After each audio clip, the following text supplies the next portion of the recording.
Hello friends, this is Naveen. Welcome you all.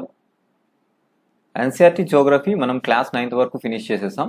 So ఇది class 10th contemporary India 2. Okay, so contemporary India 1 9th standard అది మనం finish చేసేసాం. Okay, so textbook in geography for class 10th. Okay, first content చూద్దాం. So contents టోటల్గా 7 lessons ఉన్నాయి చూడండి. So resource and development and forest and wildlife resources, water resources, agriculture, mineral and energy resources, manufacturing industries, lifelines of national economy. Total గా 7 lessons. So అన్ని కూడా resource కోసమే మాట్లాడుతున్నాయి. So total resources మొత్తం అంతా కూడా వనరుల మీద డిపెండ్ అయింది అండ్ డెవలప్మెంట్ మీద. Okay, so resource development forest కోసం, water resources and agriculture, minerals, manufacturing industries కోసం, సో ఇలాగ life lines of national economy. So ఇదంతా కూడా రిసోర్స్ అండ్ మోస్ట్లీ ఇండియా కోసం, రైట్? సో ఈ టోటల్ లెసన్స్ మనం ఈ 10th స్టాండర్డ్ డిస్కస్ చేసుకుంటాం. ఓకే, ఫస్ట్ లెసన్ నుంచి స్టార్ట్ చేసేద్దాం. So first lesson class 10th geography, resources and development, వనరులు అభివృద్ధి. ఓకే, ఈ వనరులు ఎలా అభివృద్ధికి యూజ్ అవుతాయి. ఓకే, స్టార్ట్ చేద్దాం. చూడండి, everything available in our environment which can be used to satisfy our needs provided it is technically accessible, economically feasible and culturally acceptable can be termed as a resource. So resource అంటే ఏంటి? So what is a resource? So already మనం 8th స్టాండర్డ్లో కూడా నేర్చుకున్నాం resources కోసం, right? Resource అంటే మన ఎన్విరాన్మెంట్లో ఉండాలి. So available in our environment, used to satisfy our needs, మన అవసరాలు, నీడ్స్ అంటే అవసరాలు. సో మన అవసరాలని అది సాటిస్ఫై చేయాలి, మన ఎన్విరాన్మెంట్లో అది ఉండాలి. సో ప్రొవైడెడ్, సో ఇవే కాకుండా ఇంకొన్ని కండిషన్స్ ఏంటి? అవి టెక్నికల్గా యాక్సెసిబుల్, అలాగే ఎకనామికల్గా ఫీజిబుల్గా ఉండాలి, కల్చరల్గా యాక్సెప్టబుల్గా ఉండాలి. సో రిసోర్సెస్ అనేవి. సో మనం అవి తీసుకోవడానికి మన దగ్గర టెక్నాలజీ ఉండాలి. సో యాక్సెసిబిలిటీ ఆఫ్ టెక్నాలజీ, టెక్నికల్గా అవి మనకి యాక్సెసిబుల్గా ఉండాలి, తీసుకోవడానికి అందుబాటులో ఉండాలి, right? And economically feasible, so మనకి అది ఎకనామికల్గా అది అందుబాటులో ఉండాలి, అంటే ఫీజిబుల్. అది అసలు మనం అది తీసుకుంటే దానివల్ల యూజ్ అవుతుందా లేదా అనేది, సో మనం దాని మీద పెట్టే ఖర్చు, సో అంతా కూడా మనకి కంఫర్టబుల్గా ఉండాలి. అంటే మనం ఆ రిసోర్స్ని మనం తీసుకున్న తర్వాత సో మనకు దానివల్ల బెనిఫిట్ ఉండాలి, రైట్? ఎకనామికల్గా కూడా అది మనకు బెనిఫిట్ ఇవ్వాలి, రైట్? అండ్ కల్చరల్గా కూడా అందరూ అది యాక్సెప్ట్ చేయగలగాలి. సో అది రిసోర్స్ అవుతుంది. ఓకే, సో మన ఎన్విరాన్మెంట్లో ఉండాలి అండ్ సాటిస్ఫై అవర్ నీడ్స్, మన నీడ్స్ని సాటిస్ఫై చేస్తాయి. సో టెక్నికల్గా, ఎకనామికల్గా, కల్చరల్గా, సో మనకి అవన్నీ కూడా సో యాక్సెసిబుల్గా, ఫీజిబుల్గా అండ్ యాక్సెప్టబుల్గా ఉండాలి. ఓకే, అది రిసోర్స్ అవుతుంది. The process of transformation of things available in our environment involves an interactive relationship between the nature, technology and institutions. Process of transformation of things available in our environment. So మన environment లో ఉన్న ఈ things అని కూడా ఏవైనా సరే మనం resource గా దాన్ని యూజ్ చేస్తాం కదా, ఈ థింగ్స్ అని కూడా ప్రాసెస్ ఆఫ్ ట్రాన్స్ఫర్మేషన్. సో అవి మనం యూజ్ చేసేలాగా మారుతాయి, ట్రాన్స్ఫార్మ్ అవ్వాలి, రైట్? సో ఈ ప్రాసెస్ లో ఏమేమి involves and interactive relationship between nature కి, టెక్నాలజీకి, అలాగే ఇన్స్టిట్యూషన్ కి, వ్యవస్థలకి. సో నేచర్ అలాగే టెక్నాలజీ ప్లస్ ఇన్స్టిట్యూషన్, ఈ మూడు ఒక రిలేషన్లోకి వస్తాయి, ఒక ఇంటరాక్ట్ అవుతాయి. అంటే ఏ ప్రాసెస్లో? ట్రాన్స్ఫర్మేషన్ ప్రాసెస్లో. ఈ మన ఎన్విరాన్మెంట్లో ఉన్న ఈ థింగ్స్ ట్రాన్స్ఫార్మ్ అవ్వాలి, రిసోర్స్గా ట్రాన్స్ఫార్మ్ అవ్వాలి. సో ఆ ట్రాన్స్ఫార్మ్ అయ్యేటప్పుడు ఒక ఇంటరాక్టివ్ రిలేషన్ అనేది జరుగుతుంది, ఇంటరాక్షన్ అనేది జరుగుతుంది. ఏంటి ఇంటరాక్ట్ అవుతాయి ఇక్కడ? నేచర్ అలాగే టెక్నాలజీ అండ్ ఇన్స్టిట్యూషన్స్, ఇవన్నీ కూడా ఇంటరాక్ట్ అవుతాయి. ఓకే, ఈ ట్రాన్స్ఫర్మేషన్ ప్రాసెస్లో human beings interact with the nature through technology and create institutions to accelerate their economic development. So human beings ఏం చేస్తారు? నేచర్తో ఇంటరాక్ట్ అవుతారు. ఎలా ఇంటరాక్ట్ అవుతారు? టెక్నాలజీ యూజ్ చేసుకొని. ఓకే, టెక్నాలజీ యూజ్ చేసి వాళ్ళు నేచర్తో ఇంటరాక్ట్ అయ్యి క్రియేట్ ఇన్స్టిట్యూషన్స్. సో వాళ్ళు వ్యవస్థల్ని స్థాపించడం జరుగుతుంది. సో ఇన్స్టిట్యూషన్స్ అన్నిటి నుండి క్రియేట్ చేస్తారు. ఎందుకోసం ఇవన్నీ ఇన్స్టిట్యూషన్స్ క్రియేట్ చేస్తారు? వ్యవస్థను ఎందుకు క్రియేట్ చేస్తారంటే యాక్సెలరేట్ దేర్ ఎకనామిక్ డెవలప్మెంట్, వాళ్ళు ఎకనామికల్గా డెవలప్ అవ్వాలి, అందుకోసం వాళ్ళు ఇన్స్టిట్యూషన్స్ని క్రియేట్ చేస్తారు. ఓకే, హ్యూమన్స్ టెక్నాలజీతో వాళ్ళు నేచర్తో ఇంటరాక్ట్ అవుతారు, రైట్? అండ్ ఇన్స్టిట్యూషన్స్ని క్రియేట్ చేస్తారు. ఎందుకోసం క్రియేట్ చేస్తారు ఇన్స్టిట్యూషన్స్ అంటే వాళ్ళ యొక్క ఎకనామిక్ డెవలప్మెంట్ జరగాలి కాబట్టి. Okay, and do you think that resources are free gifts of nature as assumed by many? So చాలా మంది ఏమనుకుంటున్నారు, రిసోర్సెస్ అనేవి నేచర్ యొక్క ఫ్రీ గిఫ్ట్స్ అని. ఎందుకంటే మనకు ఫ్రీగా దొరుకుతున్నాయి, అవి ఫ్రీ గిఫ్ట్స్ నేచర్ మనకి ఇస్తుందని. బట్ కాదు, రైట్? దే ఆర్ నాట్, అవి ఫ్రీ గిఫ్ట్స్ కాదు, ఎందుకంటే అవి అయిపోతాయి, right? Resources are the function of human activities. Human beings themselves are essential components of the resource. So resources are function of human activities. ఇవి human activities యొక్క ఒక function అంటున్నాయి. ఎందుకంటే హ్యూమన్సే ఆ థింగ్స్ని రిసోర్సెస్గా మార్చగలరు, రైట్? లేదంటే అవి రిసోర్స్ అవ్వవు. సో హ్యూమన్స్ మాత్రమే అవి ఆ రిసోర్సెస్ని మార్చగలరు. అందువల్ల resources are function of human activities. Human activities ద్వారా వాటిని మారుస్తారు రిసోర్స్గా, రైట్? ఏ థింగ్స్నైనా. సో అందువల్ల resources are a function of human activities అంటున్నాం. So human beings themselves are essential components of resources. So human beings వాళ్ళంతటా వాళ్ళు కూడా ఒక ఎసెన్షియల్ కాంపోనెంట్, రిసోర్సెస్లో వాళ్ళు కూడా ఒక ముఖ్యమైన ఒక కాంపోనెంట్. సో ఎందుకంటే హ్యూమన్ కూడా ఒక రిసోర్సే కాబట్టి. Okay, they transform material available in our environment into resources and use them. So వాళ్ళు ఏం చేస్తారు? ట్రాన్స్ఫార్మ్ మెటీరియల్, సో అవైలబుల్ ఎన్విరాన్మెంట్లో ఉన్న ఆ మెటీరియల్ని వాళ్ళు రిసోర్స్గా ట్రాన్స్ఫార్మ్ చేస్తారు, మారుస్తారు, మార్చి దాన్ని యూజ్ చేస్తారు, రైట్? సో చూడండి, interdependent relationship between the nature, technology and institutions. So institutions, nature, okay, physical environment and technology ఇవన్నీ కూడా ఒకదాని మీద ఒకటి డిపెండ్ అయి ఉంటాయి అండ్ హ్యూమన్ బీయింగ్స్ వీటితో ఇంటరాక్ట్ అవుతుంటారు, right? So these resources can be classified in the following. So resource classification, రిసోర్స్ని డివైడ్ చేస్తాం, right, on the basis of their origin. So అవి వాటి యొక్క ఆరిజిన్ బేస్ చేసుకుని, లైక్ బయోటిక్, అబయోటిక్. సో వీటి కోసం డీటెయిల్గా డిస్కస్ చేసుకుంటాం, ఓకే ఇప్పుడు, okay? And on the basis of exhaustibility మీద, అండ్ రెన్యూబుల్, నాన్ రెన్యూబుల్, అలాగే on the basis of ownership, individual, community, national, international, okay, on the basis of status of development, okay, potential, developed stock, reserves. So ఇలా, so ఈ 4 types కూడా మనం ఇప్పుడు discuss చేసుకుంటాం డీటెయిల్గా, okay? So ఇదంతా classification. రిసోర్సెస్ని మనం డివైడ్ చేస్తాం, క్లాసిఫై చేసేస్తాం. సో ఒక్కొక్క బేస్ మీద, so origin base, ఎగ్జాస్టిబిలిటీ, ownership, status, వీటన్నిటి బేస్ చేసుకొని రిసోర్సెస్ని మనం డివైడ్ చేస్తాం, ఓకే? అండ్ ఇక్కడ చూడండి ఒక chart, classification of resources. Resource classification, resource మెయిన్గా న్యాచురల్ ఉంటాయి, హ్యూమన్ రిసోర్స్ కూడా ఉంటాయి, రైట్? సో న్యాచురల్ వచ్చేసి రెన్యూబుల్, నాన్ రెన్యూబుల్. సో ఇవన్నీ మనకు తెలుసు, ఆల్రెడీ మనం చాలాసార్లు చెప్పుకున్నాం రెన్యూబుల్ అంటే, నాన్ రెన్యూబుల్ అంటే, ఓకే? సో రెన్యూబుల్లో కంటిన్యూస్ ఆర్ ఫ్లో అంటే ఎప్పుడూ ఉంటాయి, wind and water examples. And బయోలాజికల్గా ఉంటాయి. ఏంటి బయోలాజికల్ చూసుకుంటే న్యాచురల్ వెజిటేషన్ లైక్ ఫారెస్ట్, అలాగే వైల్డ్ లైఫ్. ఇది కూడా ఒక రిసోర్సే, వైల్డ్ లైఫ్ కానీ ఫారెస్ట్ కానీ అన్ని కూడా ఒక రిసోర్సే. సో ఇవి రెన్యూబుల్ రిసోర్సెస్, ఓకే? ఫారెస్ట్ ఒక రెన్యూబుల్ రిసోర్స్ అంటే ఒక ఫారెస్ట్ మనం మొత్తం కట్ చేసేసినా సరే మళ్ళీ ట్రీస్ ప్లాంట్ చేస్తే మళ్ళీ అవన్నీ కూడా ఫారెస్ట్ అవుతుంది. సో అది రెన్యూబుల్ రిసోర్స్ అవుతుంది, okay?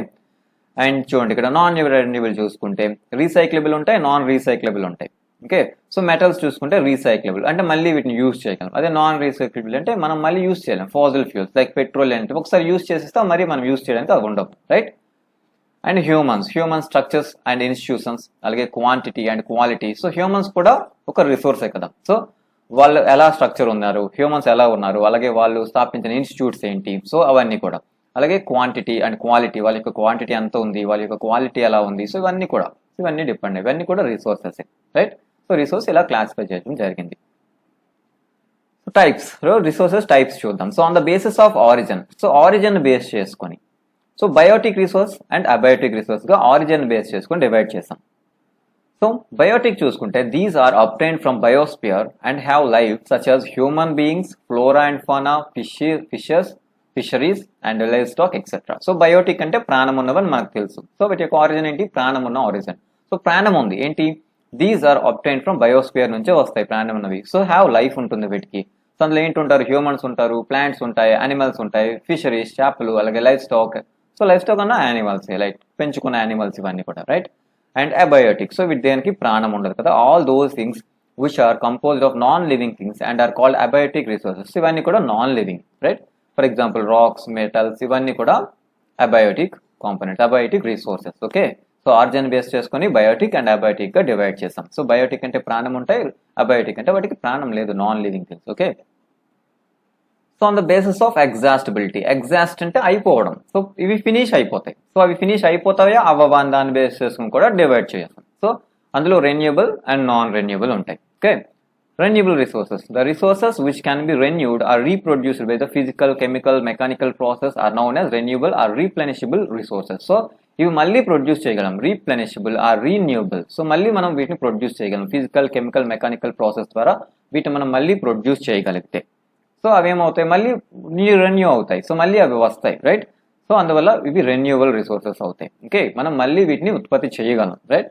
For example solar, wind energy, water, forest, wild life, ఇవన్నీ కూడా. సో సోలార్ కంటిన్యూస్ ఉంటుంది, విండ్ కంటిన్యూస్ ఉంటుంది, సో ఇవన్నీ కూడా water.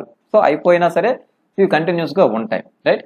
etc. So the renewable resources may be further be divided into continuous or flow. ఇవి continuous and ఫ్లోగా. So continuous గా అంటే ఇప్పుడే చెప్పుకున్నాం, విండ్, వాటర్, రైట్, ఇవన్నీ కూడా కంటిన్యూస్ ఆర్ ఫ్లోలో ఉంటాయి. సో ఇవి on renewable, non-renewable resources, non-renewable, so these occur over very long geological time. So చాలా లాంగ్ జియోలాజికల్ టైంలో ఇవి ప్రొడ్యూస్ అయి ఉంటాయి. Okay, minerals and fossil fuels are examples of such resources. So వీటికి examples minerals, fossil fuels, right, and these resources like millions of years in their formation. So ఇవి form అవ్వాలంటే కొన్ని millions of years పడుతుంది. Some of the resources like metals are recyclable and some like fossil fuels cannot be recyclable and get exhausted with their use. So కొన్ని recycle చేయగలం. So metals మనం మళ్ళీ recycle చేయగలం. So ఉన్న వాటిని మనం వాడాం, but మళ్ళీ వాటిని కరిగించి మళ్ళీ మనం రీసైకిల్ చేయగలుగుతాం, వాడగలుగుతాం. కానీ కొన్ని ఫాజిల్ ఫ్యూల్స్ వాడేస్తే, పెట్రోల్, కోల్, వీటిని వాడేస్తే మనం మళ్ళీ రీసైకిల్ చేయలేము వాటిని, రైట్. సో అవి రీసైకిల్ చేయలేనివి ఉంటాయి. సో ఇవి నాన్ రెన్యూబుల్ రిసోర్సెస్. ఓకే, మళ్ళీ రిప్లెనిష్ అవ్వవు. Okay, and on the basis of ఓనర్షిప్ని బేస్ చేసుకుని కూడా డివైడ్ చేస్తాం. So individual resources, so individual ఉంటాయి, కమ్యూనిటీ కూడా ఉంటాయి. చూడండి, individual, so these are also own privately by individual. So ఎవరైనా ఒక ఇండివిజువల్ పర్సన్ గా ప్రైవేట్ గా ఉంటుంది. సో వాళ్ళ ఓనర్షిప్ లో ఉంటుంది ఇది, సో వాళ్ళ సొంతం అది, right. And many farmers own land which is allotted to them by government against the payment of revenue. Okay, so many farmers కి ఉండే land so allotted to them by government against the payment of revenue. Okay, so farmers కి government ఇచ్చిన land. Okay, and in villages there are people with land ownership but there is many who are landless. So and villages లో చూసుకుంటే, so land ownership ఉంటుంది కొందరికి, and కొందరికి land ownership ఉంటుంది, అంటే landless, వాళ్ళకి ల్యాండ్ ఉండదు, right. And urban people own plots, houses and other property, ఇవన్నీ కూడా ఉంటాయి కదా. సో ఇది ఏమంటున్నాం, సో అంద ఓనర్షిప్, వాళ్ళకి ఓనర్షిప్, ఇది ఇండివిజువల్ ఓనర్షిప్. సో ఒక పర్సన్ కి ల్యాండ్ ఉండొచ్చు, సో ఒక పర్సన్ కి ప్లాట్ కానీ, హౌసెస్ కానీ, ఇలాంటివి ఏమైనా ఉండొచ్చు, right. And plantation, pasture lands, ponds, water in the wells, so are some examples of the resources ownership by individuals. So plantation కానీ, అలాగే pasture lands కానీ, ponds కానీ, water in the wells లో ఉన్న వాటర్ కానీ, సో ఇలాంటివన్నీ కూడా ఒక ఇండివిజువల్ కి సంబంధించినవి అయి ఉండొచ్చు. అది వాళ్ళ సొంతం అది, సో అది ఇండివిజువల్ ఓనర్షిప్ లో ఉంటాయి. సో అవి కూడా రిసోర్సెస్, కానీ అవి ఇండివిజువల్ రిసోర్సెస్, అది వాళ్ళకి మాత్రమే సొంతం, రైట్. అండ్ నెక్స్ట్ అవసరం లేదు. So community owned resources. So community owned, so there are resources which are accessible to all members of a community. So ఇది మొత్తం అందరు కమ్యూనిటీ, ఒక కమ్యూనిటీలో ఉన్న మెంబర్స్ అందరికి కూడా ఇది యాక్సెసిబుల్ గా ఉంటుంది. సో ఇది ఎవరి సొంతము కాదు, right. Village okay, right. So village లో చూసుకుంటే గ్రేజింగ్ గ్రౌండ్స్, బరియల్ గ్రౌండ్స్ ఉంటాయి, అలాగే సో విలేజ్ లో పాండ్స్ ఉంటాయి, ఇవన్నీ కూడా. అలాగే public parks, picnic spots, playing grounds in urban areas లో పబ్లిక్ పార్క్స్ ఉంటాయి, పిక్నిక్ స్పాట్స్ ఉంటాయి, అలాగే ప్లే గ్రౌండ్స్ ఉంటాయి, ఇవన్నీ అర్బన్ ఏరియాస్ లో, సిటీస్ లో, రైట్. ఆర్ డ్యూ ఫ్యాక్టో accessible to all people in living there. So ఇవన్నీ కూడా అక్కడ ఉన్న పీపుల్ కి చెందుతాయి. సో ఇవన్నీ కూడా వాళ్ళందరూ యాక్సెసిబుల్, ఒక పార్క్ కి అందరూ వెళ్ళొచ్చు, రైట్. సో ఇది పబ్లిక్ అనమాట, ఇదంతా ఒక కమ్యూనిటీకి చెందుతుంది. సో అక్కడికి ఎవరైనా వెళ్ళొచ్చు. Okay, and national resources. So national resources, technically all resources belong to the nation. So technical గా చెప్పుకోవాలంటే అన్ని రిసోర్సెస్ కూడా అది ఆ దేశానికి చెందినవే, right. And the country has legal powers to acquire even private property for public good. Okay, so public కి మంచి జరగడం కోసం, సో ప్రైవేట్ ప్రాపర్టీ అంటే ఒక సొంతం ఇండివిజువల్ ఓనర్షిప్, సో ఉన్నది కూడా ఆ ల్యాండ్ కూడా, సో వాళ్ళ యొక్క ప్రాపర్టీని కూడా, సో పబ్లిక్ గుడ్ కోసం, సో పబ్లిక్ కి మంచి జరగడం కోసం అది తీసుకోగలుగుతుంది, అక్వైర్ చేసుకోగలుగుతుంది, right. And you might have seen roads, canals, railways being constructed on the fields owned by some individuals. So మీరు అందరూ చూసుంటారు, రోడ్స్ కానీ, కెనాల్స్ కానీ, రైల్వేస్ కానీ, ఇవన్నీ కన్స్ట్రక్ట్ చేయడం ఎక్కడ కడతారు, ఎవరైనా ఒక ఇండివిజువల్ యొక్క ఓన్ ల్యాండ్ అయి ఉంటుంది అక్కడ. సో అలాంటి ఫీల్డ్స్ తో కూడా అవి కడతారు, right. And urban development authorities get empowered by the government to acquire the land. So urban development authorities ఉంటాయి కదా, so urban development authorities, so వీళ్ళకి గవర్నమెంట్ పవర్ ఇచ్చి ఉంటుంది, empowered by the government land acquire చేయడం కోసం, so ఆ land తీసుకోవడం కోసం వీళ్ళకి పవర్ ఇచ్చి ఉంటుంది. Okay, and all the minerals, water resources, forest, wild life land with in the political boundaries and oceanic area. So చూడండి, ఆల్ మినరల్స్, అలాగే water resources, forest, wild life, ఇవన్నీ కూడా, సో ఆ పొలిటికల్ బౌండరీ, ఆ country యొక్క boundary ఎంత వరకు ఉందో అంత కూడా అది కంట్రీదే. అండ్ ఓషన్ ఏరియాలో కూడా, so up to 12 nautical miles వరకు ఏ కంట్రీకి అయినా సరే 12 నాటికల్ మైల్స్ వరకు అంటే 22.2 కిలోమీటర్స్. సో మన ఓషన్లో నాటికల్ మైల్స్లో కొలుస్తాం, రైట్? సో 12 నాటికల్ మైల్స్ వరకు మనదే. సో 22.2 కిలోమీటర్స్ వరకు ఓషన్లో. Okay, from the coast termed as the territorial water and resources therein belongs to the nation. అక్కడ వరకు కూడా అవన్నీ కూడా అక్కడ దొరికే రిసోర్సెస్ అన్ని కూడా ఆ 12 నాటికల్ మైల్స్ వరకు ఆ రిసోర్సెస్ అన్ని కూడా ఆ కంట్రీకి చెందినవే. ఓకే, సో ల్యాండ్ బౌండరీలో అలాగే సీలో 12 నాటికల్స్ వరకు కూడా, సో కోస్ట్ నుంచి 12 నాటికల్ మైల్స్ అంతా కూడా ఆ రిసోర్సెస్ అన్ని కూడా ఆ దేశానికి చెందినవి అవుతాయి. Okay, and international resources. So there are international institutions which regulate some resources. So కొన్ని ఇంటర్నేషనల్ ఇన్స్టిట్యూషన్స్ ఉంటాయి. సో అవి ఏం చేస్తాయి, ఈ కొన్ని ఇన్స్టిట్యూట్స్ అన్ని కూడా అవి రెగ్యులేట్ చేస్తాయి. సో రెగ్యులేట్ సమ్ వాటి పరిధిలో కొన్ని రిసోర్సెస్ అనేవి ఉంటాయి. So the oceanic resources beyond 200 nautical miles of the exclusive economic zone belong to open ocean, and no individual country can utilize these without the concurrence of international institutions. So ఇక్కడ చూడండి, so exclusive economic zone, so 200 nautical miles దాటాక institutions కింద వాటి కిందకు వచ్చేస్తుంది. చూడండి, so మనకి 12 nautical miles వరకు అది మన కంట్రీకి చెందిందే, ఆ నేషన్కి చెందిందే. ఆ 12 నాటికల్ మైల్స్ వరకు అది వాళ్ళదే. కానీ ఆ తరువాత దానికి అడ్జసెంట్గా దాని నుంచి 200 నాటికల్ మైల్స్ వరకు కూడా ఉన్న రిసోర్సెస్ని 200 నాటికల్ మైల్స్ వరకు ఉన్న రిసోర్సెస్ని ఆ కంట్రీ యూజ్ చేసుకోవచ్చు, రైట్? కానీ ఈ 12 నాటికల్ మైల్స్లో వాళ్ళకి ఫుల్ పవర్ ఉంటుంది. ఓకే, సో ఈ 200 నాటికల్ మైల్స్ కూడా ఇక్కడ ఉన్న రిసోర్సెస్ని వీటన్నిటి మీద హక్కు ఉంటుంది, వాడుకోవచ్చు. కానీ ఈ 200 మైల్స్ దాటితే అదిక ఓపెన్ సీ అయిపోతుంది, అది belongs to open sea. Okay, చూడండి, the oceanic resources beyond 200 miles of the exclusive economic zone. ఎక్కడ ఈ 12 నాటికల్ మైల్స్ దాటిపోయాక అదంతా కూడా ఎక్స్క్లూజివ్ ఎకనామిక్ జోన్ అవుతుంది ఆ కంట్రీకి, ఆ 200 మైల్స్ అనేది. సో బిలాంగ్స్ టు సో అది దాటిపోయాక బియాండ్ 200 అన్నట్టు చూసారా. సో అది దాటాక అదంతా కూడా ఓపెన్ సీ అవుతుంది. So and no individual country can utilise these without the concurrence of the international institutes. Okay, so ఆ ఏ ఇన్స్టిట్యూషన్ అయితే డీల్ చేస్తుందో దాన్ని, ఆ ఓపెన్ సీని, సో వాళ్ళ పర్మిషన్ లేకుండా ఇక్కడ ఏం చేయకూడదు. సో ఈ 200 మైల్స్ దాటాక సో అక్కడ వరకు రిసోర్సెస్ని యూజ్ చేయొచ్చు, కానీ అది దాటాక అదంతా ఓపెన్ సీ అయిపోతుంది. సో అక్కడ ఆ ఇన్స్టిట్యూషన్స్ కంట్రోల్లోకి అదంతా వెళ్ళిపోతుంది. ఓకే, ఇక్కడ మీరు తెలుసుకోండి, ఈ ఓపెన్ సీని ఈ కంట్రోల్ చేస్తున్న ఈ ఇన్స్టిట్యూషన్ ఏంటి, ఇది ఏంది, ఎవరు రెగ్యులేట్ చేస్తున్నారో ఆ ఇన్స్టిట్యూట్ పేరేంటో మీరు తెలుసుకోండి. సో దానికోసం కొంత డీటెయిల్స్ అనేవి నేర్చుకోండి. Okay, and next, on the basis of status and development. So వాటి యొక్క స్టేటస్, ఆ రిసోర్స్ యొక్క స్టేటస్ ఎలా ఉంది, డెవలప్మెంట్ ఎలా ఉంది, దాని ప్రకారం కూడా డివైడ్ చేసాం. అండ్ పొటెన్షియల్ రిసోర్సెస్, ఇందులో first potential. So resources which are found in a region but not have been utilised. So ఒక రీజన్లో రిసోర్సెస్ ఉన్నాయి కానీ అవి యూజ్ చేయడం లేదు. For example, western parts of India, particularly Rajasthan and Gujarat, enormous potential for development of the wind, solar energy. Okay, so Rajasthan, Gujarat ఇలాంటి ఏరియాలో wind and solar energy అంత పొటెన్షియల్ మనకు ఉంది. సో అక్కడ మనకు చాలా ఎక్కువ పొటెన్షియల్ ఉంది కానీ మనం దాన్ని యూజ్ చేయడం లేదు. But so far these have not been developed properly. So అక్కడ మనం వీటిని తీసుకోవడానికి మనం అక్కడ ఎలాంటి డెవలప్మెంట్ అనేది చేయలేదు, రైట్? సో అవి పొటెన్షియల్ రిసోర్సెస్, వాటికి పొటెన్షియల్ ఉంది కానీ మనం యూజ్ చేయడం లేదు, అవి potential resources. So developed resources, so resources which are surveyed and their quality and quantity have been determined for utilisation. So వీటిని సర్వే చేశారు, అలాగే వాటి యొక్క క్వాలిటీ ఎలా ఉంది, క్వాంటిటీ ఎలా ఉంది, ఇవన్నీ కూడా డిటర్మైన్ చేసేసుకున్నారు వాటి యొక్క యూజ్ కోసం. అలాగే the development of resources depend on the technology and level of their feasibility.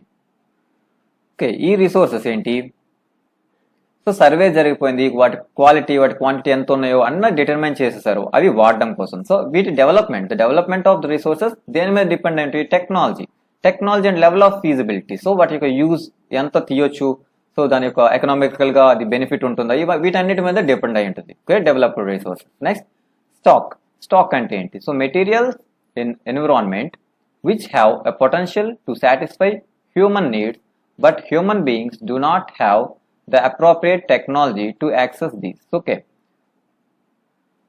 So stock అంటే మెటీరియల్స్ కి సో వాటికి అంత పొటెన్షియల్ ఉంది, సో హ్యూమన్ నీడ్స్ ని సాటిస్ఫై చేసే వాటికి అంత కెపాసిటీ ఉంది కానీ బట్ మన దగ్గర అంత టెక్నాలజీ లేదు. సో అవి యాక్సెస్ చేసే అంత టెక్నాలజీ మన దగ్గర లేదు. Okay, so included among the stock. So అవన్నీ కూడా స్టాక్ లోకి వస్తాయి. Okay, for example water is a compound of 2 gases like hydrogen and oxygen. So water లో హైడ్రోజన్ ఉంటుంది, ఆక్సిజన్ ఉంటుంది, right? And hydrogen can be used as a rich source of energy. So hydrogen మనం energy source గా వాడొచ్చు. But we do not have advanced technology know how to use it for this purpose, hence it is considered as a stock. So దాని stock అని తీసుకుంటాం, ఎందుకంటే అది resource ఉంది, దాని నుంచి ఎనర్జీ తీయొచ్చు, కానీ మన దగ్గర అంత అడ్వాన్స్డ్ టెక్నాలజీ లేదు. సో నో హౌ, సో ఎలా తీయాలనేది మనకు తెలియదు. సో అది స్టాక్ కిందకి వచ్చేస్తుంది. ఇదందుకు ఈ హైడ్రోజన్ అనేది ఇక్కడ స్టాక్ కిందకి వచ్చేస్తుంది, ఎందుకంటే మన దగ్గర వాటర్ ఉంది, H2O, హైడ్రోజన్ ఉన్నాయి, ఆక్సిజన్ ఉన్నాయి. ఈ హైడ్రోజన్ నుంచి మనం ఎనర్జీ ప్రొడ్యూస్ చేయొచ్చు, కానీ ఎలా చేయాలో మనకు తెలియదు, right? Next reserves are subset of the stock. So stock లో ఇది ఒక భాగం రిజర్వ్ అనేది. So which can be put into the use with the help of existing technical know-how, but their use has not been started. So reserves అంటే ఏంటి? So reserves ఉన్నాయి, so వీటికి ఎలా యూజ్ చేయాలో మనకి తెలుసు. సో మనకి ఇక్కడ ప్రెజెంట్ ఉన్న టెక్నాలజీతో వీటిని మనం ఎలా యూజ్ చేయాలో మనకు తెలుసు. So use put in to the help. So మనం ఉన్న టెక్నాలజీతో మనకి దాన్ని ఎలా తీసుకోవాలో మనకు తెలుసు, అది right? But their use has not been started, కానీ మనం ఇంకా యూజ్ చేయడం స్టార్ట్ చేయలేదు. Okay, there can be used for meeting future requirements, అవి యూజ్ అవ్వచ్చు, right? River water can be used for generating hydroelectric power, but presently it is being utilized only to limited extent. So river water, so reverse నుంచి water hydro electric power కి power తీయొచ్చు. Hydro electric power మనకున్న టెక్నాలజీతో మనం river water నుంచి electricity తీయగలం. Being utilise only to ఒక limited extent వరకు దాన్ని వాడుతున్నాం మనం ఇంకా. Okay, that the water in the dams, forest etcetera is a reserve which can be use in the future. So dams లో ఉన్న వాటర్ కానీ అండ్ ఫారెస్ట్ కానీ ఇవన్నీ కూడా రిసోర్సెస్, రిజర్వ్స్, స్టాక్ ఉన్నాయి మన దగ్గర. సో ఇవన్నీ ఏంటి, ఫ్యూచర్ లో యూజ్ అవుతాయి. ఇవన్నీ కూడా రిజర్వ్ అనమాట, ఫ్యూచర్ లో ఉన్నాయి. ఫ్యూచర్ లో మనం యూజ్ మనకి ఎగ్జిస్టింగ్ టెక్నాలజీతో మనం దీన్ని యూజ్ చేయగలం. ఓకే, కానీ ఫుల్ ఎక్స్టెంట్ లో వాడడం లేదు. Okay, and development of resource development. Okay, resources are vital for human survival as well as for maintaining the quality of life. So human survival కి ఇది చాలా ఇంపార్టెంట్ అనమాట. క్వాలిటీ లైఫ్ మెయింటైన్ చేయడం కోసం resource చాలా important. It was believed that resources are free gifts of nature. So free gift అని అనుకుంటుంటారు, but as a result human beings used them indiscriminately and this had led to the following major problems. So humans, so అది free gifts అనుకోవడం వల్ల ఏం చేస్తున్నారు, indiscriminately ఇష్టం వచ్చినట్టు వాడేస్తున్నారు వాటిని. సో దానివల్ల మేజర్ ప్రాబ్లమ్స్ వస్తున్నాయి. చూడండి, depletion of resources for satisfying the greed of a few individuals. So greed, okay, so depletion of resources తగ్గిపోతున్నాయి, డిపల్యూట్ అయిపోతున్నాయి. సో ఎందుకు, satisfying the greed of the few individuals. ఇక్కడ కొందరు మాత్రమే, చూడండి, ఫ్యూ ఇండివిజువల్స్ వల్ల. ఓకే, సో అందరూ కాదు. సో యాక్చువల్లీ ఇది ఇక్కడ నీడ్ కాదు, అవసరానికి వాడడం లేదు, అంతకు మించి వాడుతున్నారు గ్రీడ్ కోసం. సో అంతకు మించి వాడేస్తున్నారు. అవసరానికి అయితే వాడుకుంటే అది నీడ్ అవుతుంది. సో ఇది గ్రీడ్, వాళ్ళు ఇంకా వాడాలని వాడేస్తున్నారు. సో అది కూడా ఫ్యూ ఇండివిజువల్స్ మాత్రమే వాటన్నిటిని తీసుకుంటున్నారు. ఇది అందరికీ దక్కడం లేదు, రైట్? అండ్ అంటే ఇది అందరికీ దక్కకుండా చేసి వాళ్ళు తీసుకుంటున్నారు, right? Accumulation of resources in few hands with in turn divide the society into 2 segments. So accumulation of resources in few hands అంటే కొంతమంది చేతుల్లోనే మాత్రమే ఇక్కడ ఉండిపోతుంది. ఫ్యూ ఇండివిజువల్స్, కొంతమంది చేతుల్లో మాత్రమే ఇది ఉండిపోతుంది, ఈ రిసోర్సెస్ అనేవి. సో దానివల్ల సొసైటీ డివైడ్ అవుతుంది. ఎలా, haves and have nots are rich and poor. So haves and have nots, haves అంటే ఉన్న వాళ్ళు, హ్యావ్ నాట్స్ అంటే లేని వాళ్ళు, అంటే రిచ్ అండ్ పూర్ గా సొసైటీ అనేది డివైడ్ అవుతుంది. ఎందుకంటే కొందరు చేతిలో మాత్రమే రిసోర్స్ ఉండి వాళ్ళే అవి యూజ్ చేసుకుంటున్నారు, right? Indiscriminate exploitations of the resources have led to the global ecological crisis such as global warming, ozone layer depletion, environmental pollution and land degradation. So indiscriminate exploit చేసేస్తున్నారు, దోచుకుంటున్నారు, రైట్? సో దీనివల్ల ఏమవుతుంది, so global ecological crisis like global warming రావడం, ozone layer డిపల్యూట్ అవ్వడం, environmental pollution జరగడం, land degradation జరగడం, ఇవన్నీ కూడా జరుగుతున్నాయి. ఓకే, ఎక్స్ప్లాయిటేషన్ వల్ల. Okay, resource exploitation. And an equitable distribution of resources has become essential for the sustained quality of life and global peace. Okay, global peace. Okay, and equitable distribution. So distribution, resource యొక్క distribution అంటే equal గా అందరికీ సమానంగా పంచబడాలి, right? And ఇది essential, చాలా అవసరం కూడా for sustained quality of life and global peace. So global peace, so అంటే మొత్తం వరల్డ్ అంతా పీస్ఫుల్ గా ఉండడానికి, అలాగే క్వాలిటీ ఆఫ్ లైఫ్ అనేది బాగుండడానికి. సో డిస్ట్రిబ్యూషన్ అనేది ఈక్వల్ డిస్ట్రిబ్యూషన్ లో ఉండాలి రిసోర్స్ అనేవి ఎప్పుడు కూడా. ఓకే, అందరికీ సమానంగానే పంచబడాలి.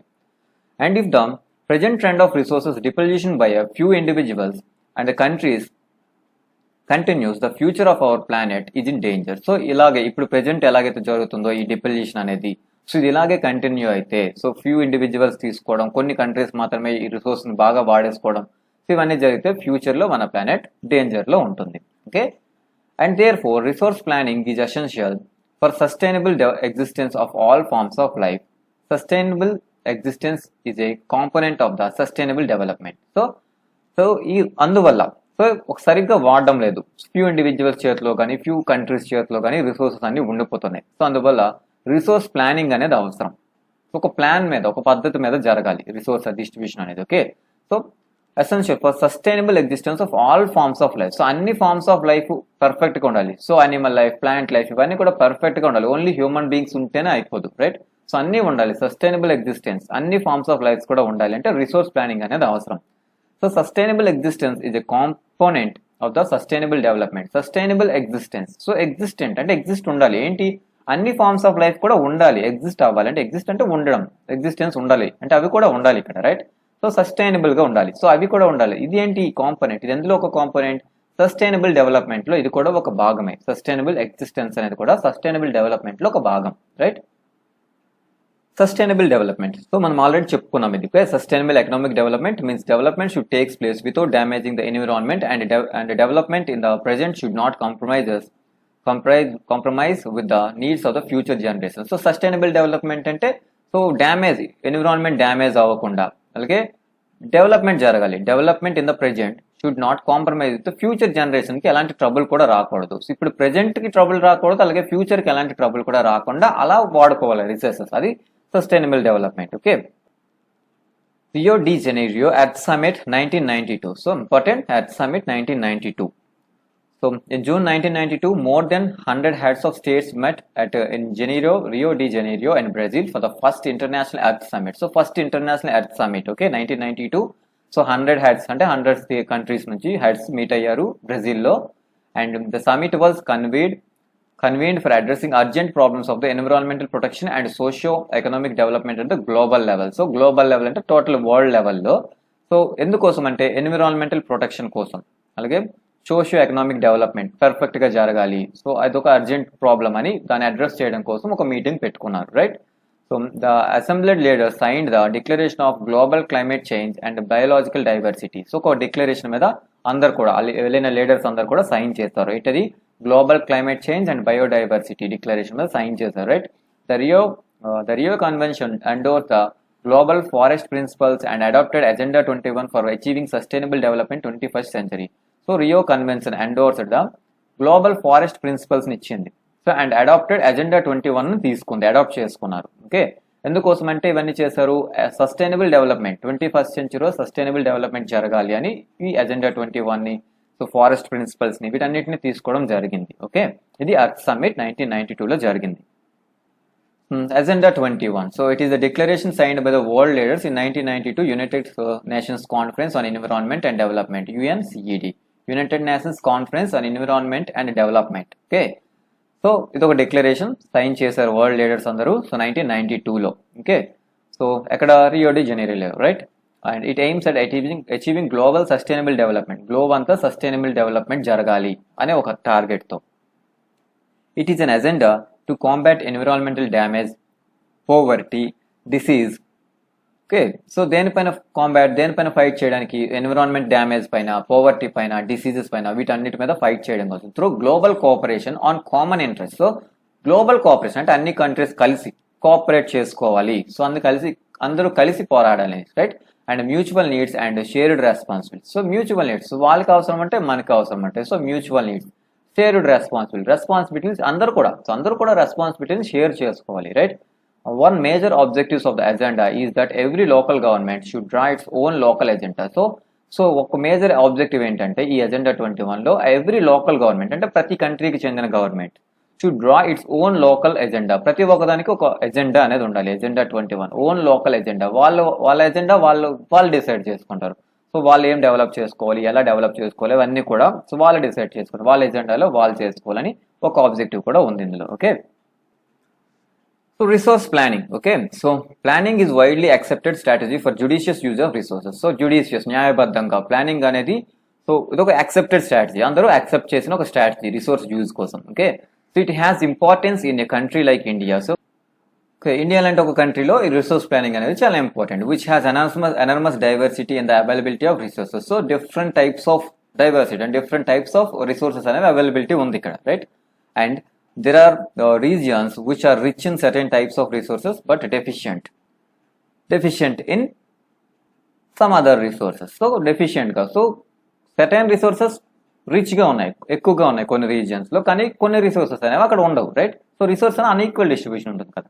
So there are some regions which can be considered self sufficient in terms of the availability of resources. So కొన్ని రీజియన్స్ ఉన్నాయి, సో అవి రిసోర్స్ లో సెల్ఫ్ సఫిషియెంట్, వాళ్ళకి కావాల్సినంత ఉంది, right. And there are some regions which have acute shortage of some vital resources. కొన్ని important resource అనేవి కొన్ని ఏరియాస్ లో షార్టేజ్ ఉంది, తక్కువ ఉన్నాయి, లేవు అసలు, right. So for example, so Jharkhand, Chhattisgarh and Madhya Pradesh rich in minerals and coal deposits. ఇక్కడ ఏమున్నాయి, మినరల్స్ ఉన్నాయి, కోల్ డిపాజిట్స్ ఉన్నాయి, okay. So and Arunachal Pradesh has abundance of water. So Arunachal Pradesh water abundant గా ఉంది, so water resource, but lakhs in the infrastructure development. So అక్కడ ఏం లేదు, infrastructure development లేదు. సో వాటర్ అవైలబిలిటీ ఉంది కానీ ఇన్ఫ్రాస్ట్రక్చర్ లేదు. అలాగే the state of Rajasthan is very well endowed with the solar and wind energy but lakhs in the water resources. ఇక్కడ ఏంటి, సోలార్ ఎనర్జీ ఉంది, విండ్ ఎనర్జీ ఉంది, కానీ ఇక్కడ వాటర్ రిసోర్స్ లేవు. అంటే ఒక్కొక్క దగ్గర ఒక్కొక్కటి లేదు, ఒక రిసోర్స్ ఉంది ఎక్కువగా, ఇంకొకటి రిసోర్స్ లేదు, right.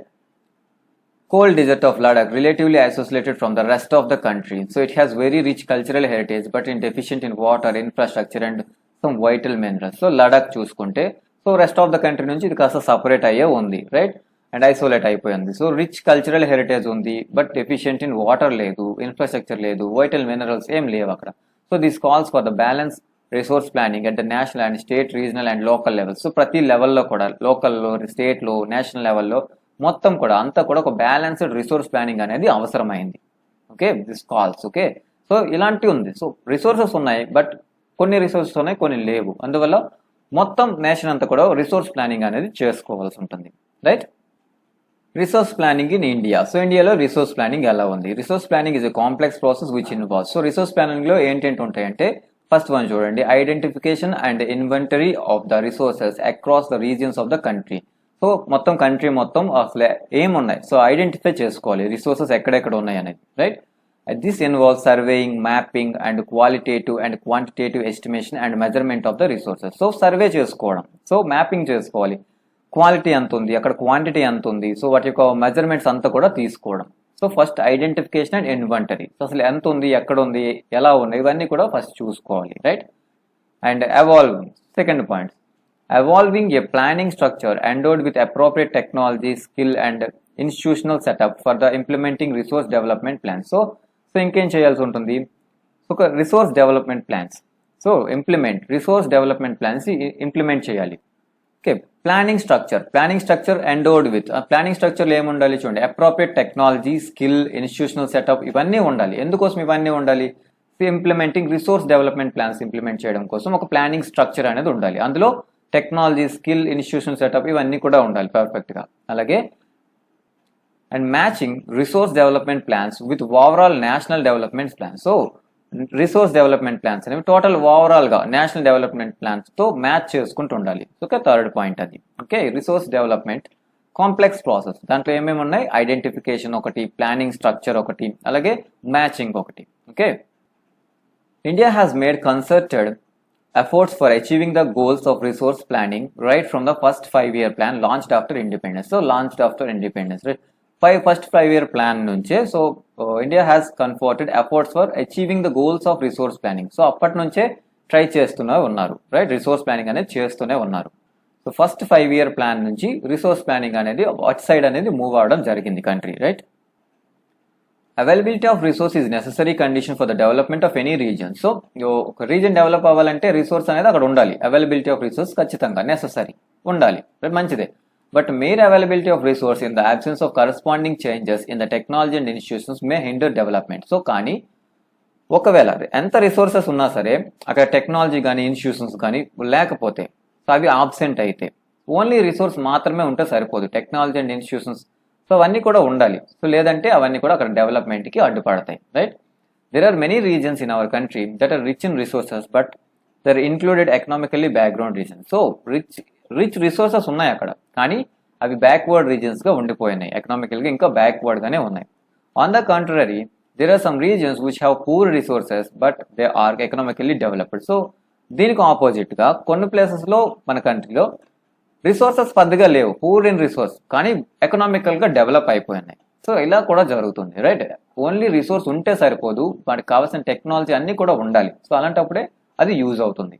Okay, the history of colonization reveals that rich resources in colonies were the main attraction for the foreign invaders. So colonization so British colonization జరిగింది కదా. So history of colonization reveals that resources in colonies were the main attraction for the foreign invaders. Foreign ఇన్వేడర్స్కి main attraction ఏంటంటే resources ఉన్న ప్లేసెసే. Resources బాగా ఎక్కడ ఉంటాయో వాళ్ళు వాటికి అట్రాక్ట్ అయ్యి వాటిని ఇన్వైట్ చేయడానికి. Okay, and it was primarily the higher level of technological development for colonizing countries that helped them to exploit the resources of other regions and established their supremacy over colonies. So ఆ colonies పైన వాళ్ళ supremacy ఎందువల్ల వచ్చిందంటే వాళ్ళ దగ్గర technology, higher level of technology వాళ్ళ దగ్గర ఉండడం వల్ల సో వాళ్ళు ఆ కాలనీస్లో వెళ్ళి సో ఆ టెక్నాలజీని యూజ్ చేసుకొని సో వాళ్ళు అక్కడ రిసోర్స్ అన్నిటిని కూడా ఎక్స్ప్లాయిట్ చేసేసుకున్నారు, right? Therefore resources can contribute the development only when they are accompanied by appropriate technology development and institutional changes. So అందువల్ల మనకు తెలుస్తుంది ఏంటి, సో రిసోర్స్ ఉంటే సరిపోదు, రిసోర్సెస్ మనకు అది డెవలప్కి కంట్రిబ్యూట్ చేయాలి, డెవలప్మెంట్కి మనకు అది హెల్ప్ చేయాలి అంటే సో దానికి అకంపనైడ్, దానికి హెల్ప్గా టెక్నాలజీ ఉండాలి, ఇన్స్టిట్యూషన్స్ ఉండాలి, ఇన్స్టిట్యూషనల్ చేంజెస్ అనేవి ఉండాలి పర్ఫెక్ట్గా. And India has experienced all these different phases of colonization. So India colonization phases అన్ని కూడా చూసింది, right? Therefore in India development in general and resource development in particular does not only involve the availability of resources but also technology, quality and human resources and the historical experience of the people. So ఇండియాలో development, so జనరల్గా development, అలాగే పర్టికులర్గా చెప్పాలనుకుంటే resource development. So జనరల్గా India యొక్క development, పర్టికులర్గా మాట్లాడుకుంటే resource development అనుకుంటే సో అందులో కేవలం అవైలబిలిటీ ఆఫ్ రిసోర్స్ మాత్రమే లేదు, ఇందులో టెక్నాలజీ, క్వాలిటీ, హ్యూమన్ రిసోర్సెస్ ఇవన్నీ కూడా ఉన్నాయి, అలాగే హిస్టారికల్ ఎక్స్పీరియన్సెస్, మనం ఎక్స్పీరియన్సెస్ అన్ని కూడా చూసాం. సో ఇవన్నీ కూడా ఇండియన్ డెవలప్మెంట్లో ఉన్నాయి, right? Conservation of the resource conservation. So resources vital for developmental activity, so ఇది చాలా important, right? But irrational consumption and over utilization of resources may lead to the socio-economic and environment problems. So విపరీతంగా ఇర్రెస్పాన్సిబుల్గా విపరీతంగా over utilisation ఎక్కువగా వాడేస్తే socio economic problems అనేవి ఖచ్చితంగా వస్తాయి, right?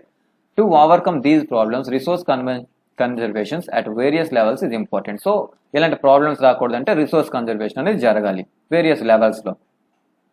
Okay, this had been the main concern of the leaders and thinkers in the past. So ఇది main so మన leaders కానీ పాస్ట్లో, ఇప్పుడు కాదు, లీడర్స్ అండ్ థింకర్స్ ఒక మెయిన్ కన్సర్న్ అయింది ఇది. ఫర్ ఎగ్జాంపుల్ గాంధీ ఏమన్నారు, సో గాంధీ వాయిస్ ఇచ్చారు, ఒక మాట అన్నారు కన్సర్న్ అవుతూ రిసోర్స్ కన్జర్వేషన్ కోసం. So there is enough for everybody's need, not for anybody's greed. So resource అనేది కావాల్సినంత ఉంది, ప్రతి ఒక్కరి అవసరానికి ఉంది, ఎవ్రీబడీస్ నీడ్కి అయితే ఉంది, కానీ నాట్ ఫర్ ఎనీబడీస్ గ్రీడ్. వాళ్ళకి గ్రీడ్ కోసం లేదు, ఏ ఒక్క పర్సన్ యొక్క గ్రీడ్ కోసం లేదు, కానీ అందరి యొక్క నీడ్ కోసం ఉంది అని అన్నారు, right? So he placed the greedy and selfish individuals and exploitative nature of the modern technology as the root for the resource depletion at the global level. So అతను ఏం చెప్పారు, he placed greedy, బాగా ఆశ, అలాగే selfish people, selfish individuals, so and exploitative nature, బాగా exploit చేసుకోవాలనే modern technology. So ఇవన్నీ కూడా root causes, main causes, resource డిపల్యూషన్కి మెయిన్ కాజెస్ అని అన్నారు, right? So he was against the mass production and wanted to replace it with the production of masses. So mass ప్రొడక్షన్కి అగెన్స్ట్గా ఉన్నారు. Mass production అంటే ఒక సింగిల్ ప్రోడక్ట్ విపరీతంగా produce చేయడం, చాలా ఎక్కువగా లార్జ్ క్వాంటిటీస్లో ప్రొడక్ట్ చేయడం, అది మాస్ ప్రొడక్షన్, ఒక సింగిల్ ప్రోడక్ట్ని. కానీ దాన్ని రీప్లేస్ చేయాలి దేంతో, ప్రొడక్షన్ బై మాసెస్. సో కానీ ప్రొడక్షన్ ఇక్కడ ఏంటి, ప్రొడక్షన్ బై మాస్ అంటే ఇక్కడ పీపుల్ ప్రొడక్ట్ చేయాలి, ఒక ప్రోడక్ట్ని తయారు చేయడం, చాలా ఎక్కువ మంది పీపుల్ ప్రోడక్ట్ని తయారు చేయడం, ఒక ప్రోడక్ట్ని తయారు చేయడం. సో దాన్ని మాస్ ప్రొడక్షన్, సింగిల్ ప్రోడక్ట్ని ఎక్కువగా చేసేకంట సో ప్రొడక్ట్స్ని పీపుల్ ద్వారా చేయించడం, సో ఎక్కువ పీపుల్తో ఆ ప్రొడక్ట్స్ని చేయించడం అనేది ఇక్కడ రీప్లేస్ చేయించమని అడిగారు. Okay, mass production, single product, ఎక్కువగా ప్రొడ్యూస్ చేయడం. ప్రొడక్షన్ ఆఫ్ మాసెస్, ప్రొడక్ట్ ని with the help of people help తో ప్రొడ్యూస్ చేయడం. ఇక్కడ మాస్ ప్రొడక్షన్ అంటే సో మెకనైజ్డ్, ఫుల్లీ మెకనైజ్డ్ తో మెషిన్స్ వాడేసి విపరీతంగా ప్రొడ్యూస్ చేసేవచ్చు. కానీ ఇక్కడ ఏంటి, సో హ్యూమన్స్ ప్రొడ్యూస్ చేస్తారు, పీపుల్ ఎక్కువగా ఉండి ప్రొడ్యూస్ చేస్తారు, రైట్. సో అది రీప్లేస్ చేయాలి అని అన్నారు. ఓకే, అండ్ ఇక్కడ చూడండి, so at international levels the club of Rome advocated resource conservation for the first time more systematic way 1968లో. So club of Rome resource conservation first time systematic వేలో చెప్పడం జరిగింది, అడ్వకేట్ చేయడం జరిగింది. సబ్సిక్వెంట్లీ ఆ తర్వాత 1974లో, అలాగే అండ్ నెక్స్ట్ చూడండి, అండ్ బ్రింట్లాండ్ కమిషన్ రిపోర్ట్స్ 1987లో, బ్రింట్లాండ్ కమిషన్ రిపోర్ట్ 1987లో. సో ఈ రిపోర్ట్ ప్రకారం introduce the concept of sustainable development concept అనేది వచ్చింది. సో మనకు అదంతా కూడా తెలుసు. సో అలాగే so another significant contribution was made on the Earth Summit లో, రియో డి జనీరో బ్రెజిల్లో 1992లో జరిగింది. సో ఇవన్నీ మనం ఆల్రెడీ చెప్పేసుకున్నాం ఇదంతా కూడా. ఓకే, అండ్ 1968లో ఫస్ట్ సిస్టమేటిక్ గా రిసోర్స్ కన్జర్వేషన్ జరగాలి అనేది ఫస్ట్ చెప్పుకోవడం జరిగింది 1968లో. ఓకే, ఇంటర్నేషనల్ లెవెల్స్ లో. ఓకే, సో అది అలా సబ్సిక్వెంట్ గా అలా డెవలప్ అవుతూ ఇక్కడ మనకి రియో డి జనీరోలో బ్రెజిల్లో జరిగిన ఎర్త్ సమిట్ అనేది జరిగింది. ఇక్కడ సస్టైనబుల్ డెవలప్మెంట్ అండ్ అజెండా 21 ఇవన్నీ కూడా జరిగాయి. Okay, land resources. We live on land, we perform our economic activities on the land and we use it in different ways. So మనం land పైన ఉంటున్నాం అండ్ ఎకనామిక్ యాక్టివిటీస్ అన్ని కూడా land పైన చేస్తున్నాం. we use different ways లో మనం land ని యూజ్ చేస్తాం. So land is a natural resource, out most important. So చాలా ఇంపార్టెంట్ అనేది ఒక రిసోర్స్ ఇది. So it supports natural vegetation, wildlife, human life, economic activities, transport and communication systems, వీటన్నిటిని కూడా ఇది సపోర్ట్ చేస్తుంది, right. However land is an asset of finite. ఒక్క నిమిషం, right. So land under the important relief future చూడండి, land under important relief future లో ఉన్న land చూడండి, మనకి ఇక్కడ ప్లెయిన్స్ లో ఉంది 43%, mountains 30% and plateaus 27%. Okay, so ఇలా ఉంది ఇండియాలో, రైట్. ప్లెయిన్స్, ప్లాట్యూస్, మౌంటైన్స్, ఇక్కడ ప్లాట్యూస్. సో ఇలా ఉంది. Okay, so land is an asset of finite magnitude, therefore it is important to use available land for various purposes with careful planning. So finite magnitude అంటే కొంచెమే ఉంది, so infinite గా లేదు కదా, limit లో ఉంది. సో దాన్ని మనం చాలా వేరియస్ పర్పజెస్ కి available land for with careful planning తో దాన్ని యూజ్ చేయాలి. India has land under the variety of relief features, namely mountains, plateaus, plains అన్ని ఉన్నాయి. So about 43% of the land plain area, అలాగే 30% ఏంటి మౌంటైన్స్ అని చెప్పుకున్నాం. అలాగే total surface of the area and perineal flow of the sum reverse. చూడండి, ఈ 43% ఏం చేస్తుంది, plain area provide agriculture and ఇండస్ట్రీకి ఫెసిలిటీస్ ఇస్తుంది. మౌంటైన్స్ ఏం చేస్తున్నాయి, 30% ఉంది.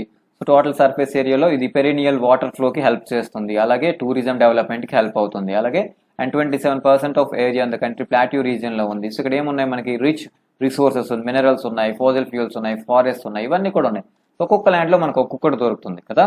సో ఇక్కడ చూడండి, ఇక్కడ అగ్రికల్చర్ అండ్ ఇండస్ట్రీ ప్లెయిన్ ఏరియాలో డెవలప్ చేయొచ్చు. అలాగే మనకి ఇక్కడ వాటర్ అవైలబిలిటీ మౌంటైన్స్ నుంచి వస్తుంది. అలాగే మనకి ఇక్కడ ఏముంది, రిసోర్స్, మినరల్ రిసోర్సెస్ ఉన్నాయి, ఫాజిల్ ఫ్యూయల్స్ ఉన్నాయి. సో అన్నీ కూడా యూజ్ చేసుకుంటే పర్ఫెక్ట్ డెవలప్మెంట్ అనేది జరుగుతుంది. కానీ వీటన్నిటిని ఒక ప్లానింగ్ తో యూజ్ చేయాలి, పర్ఫెక్ట్ ప్లానింగ్ అనేది ఉండాలి యూజ్ చేయడానికి. ల్యాండ్ యూటిలైజేషన్ చూద్దాం, ల్యాండ్ ని ఎలా యూజ్ చేస్తున్నాం. So land resources are used for following purposes కి మనం యూజ్ చేస్తాం. రైట్, ఫారెస్ట్ ఉన్నాయి, సో అందులో ల్యాండ్ ఉంది, రైట్. అండ్ సెకండ్ టైప్ చూసుకుంటే land not available for cultivation, అంటే సాగుకి అవైలబుల్ లేని ల్యాండ్ కూడా ఉంది. Like barren and waste lands, బంజర్ భూములు, వేస్ట్ ల్యాండ్స్ అనమాట. ఇవి సాగుకి అసలు పనికిరావు, barren lands and waste lands. And land put non agricultural uses like buildings, roads, factories, ఇవన్నీ కట్టేస్తున్నాం కదా. సో ఇది కూడా అగ్రికల్చర్ కి యూజ్ కాదు.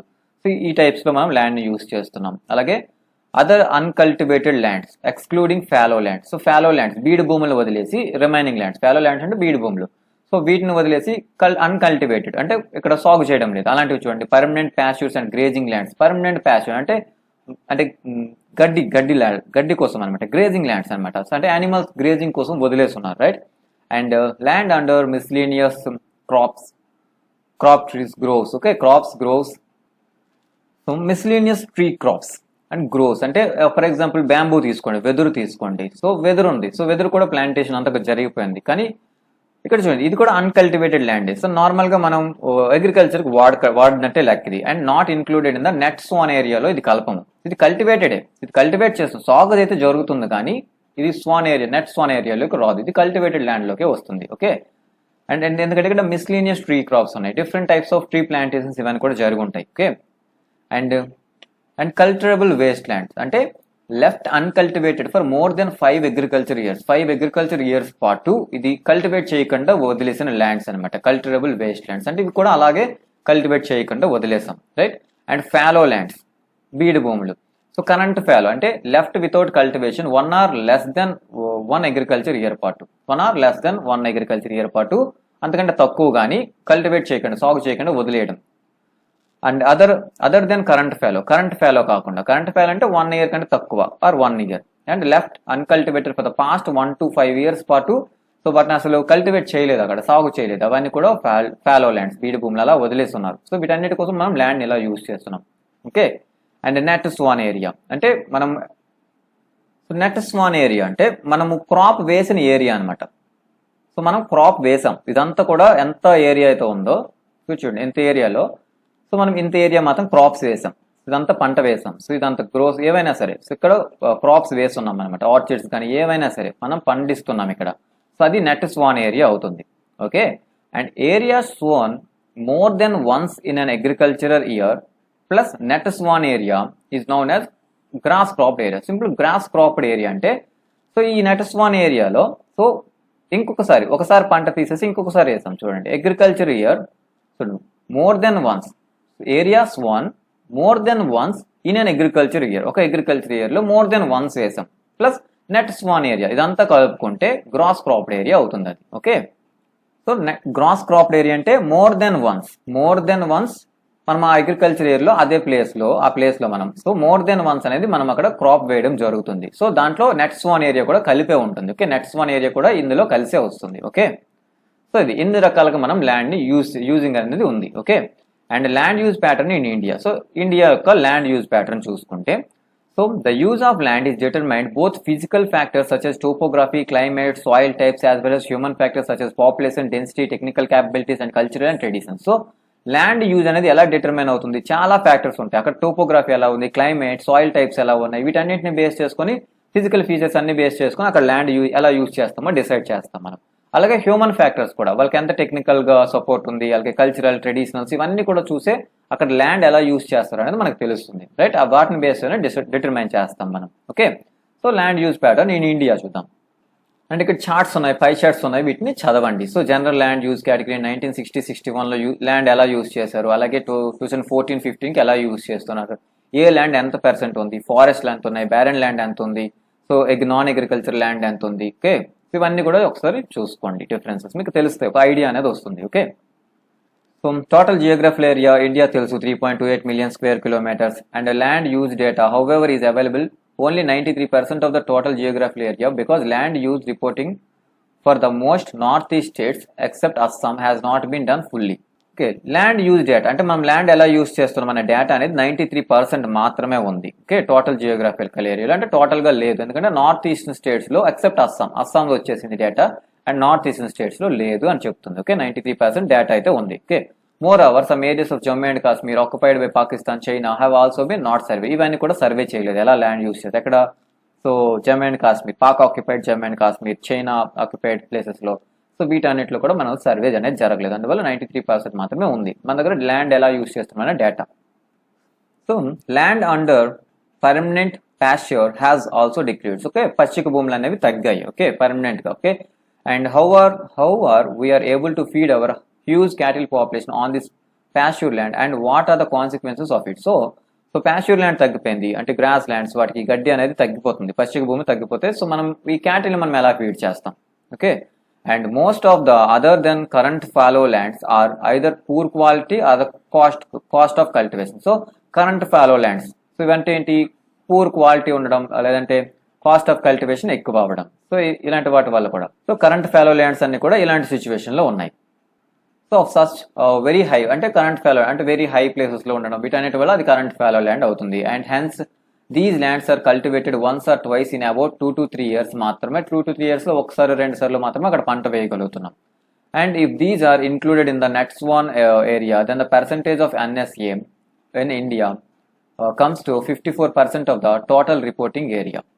సో ఇవన్నీ కూడా, సో ఈ ల్యాండ్స్ తో పండించింది ఇదంతా కూడా ఇంక్లూడ్ చేసుకుంటే, included in the net sown ఏరియాలో మనం ఇంక్లూడ్ చేస్తే అండ్ ఎంత వస్తుంది ఎన్ఎస్ఏ నెట్స్ 1 ఏరియా 54% వస్తుంది. మనం టోటల్ మనకు నెట్స్ 1 ఏరియా అనేది 54% అవుతుంది. Okay, the pattern of nets 1 area varies gently from one state to greatly from one state to another. So nets 1 area అనేది ఒక ప్లేస్ నుంచి ఒక ప్లేస్కి డిఫరెంట్ ఉంటుంది, స్టేట్ నుంచి స్టేట్కి డిఫరెంట్ ఉంటుంది.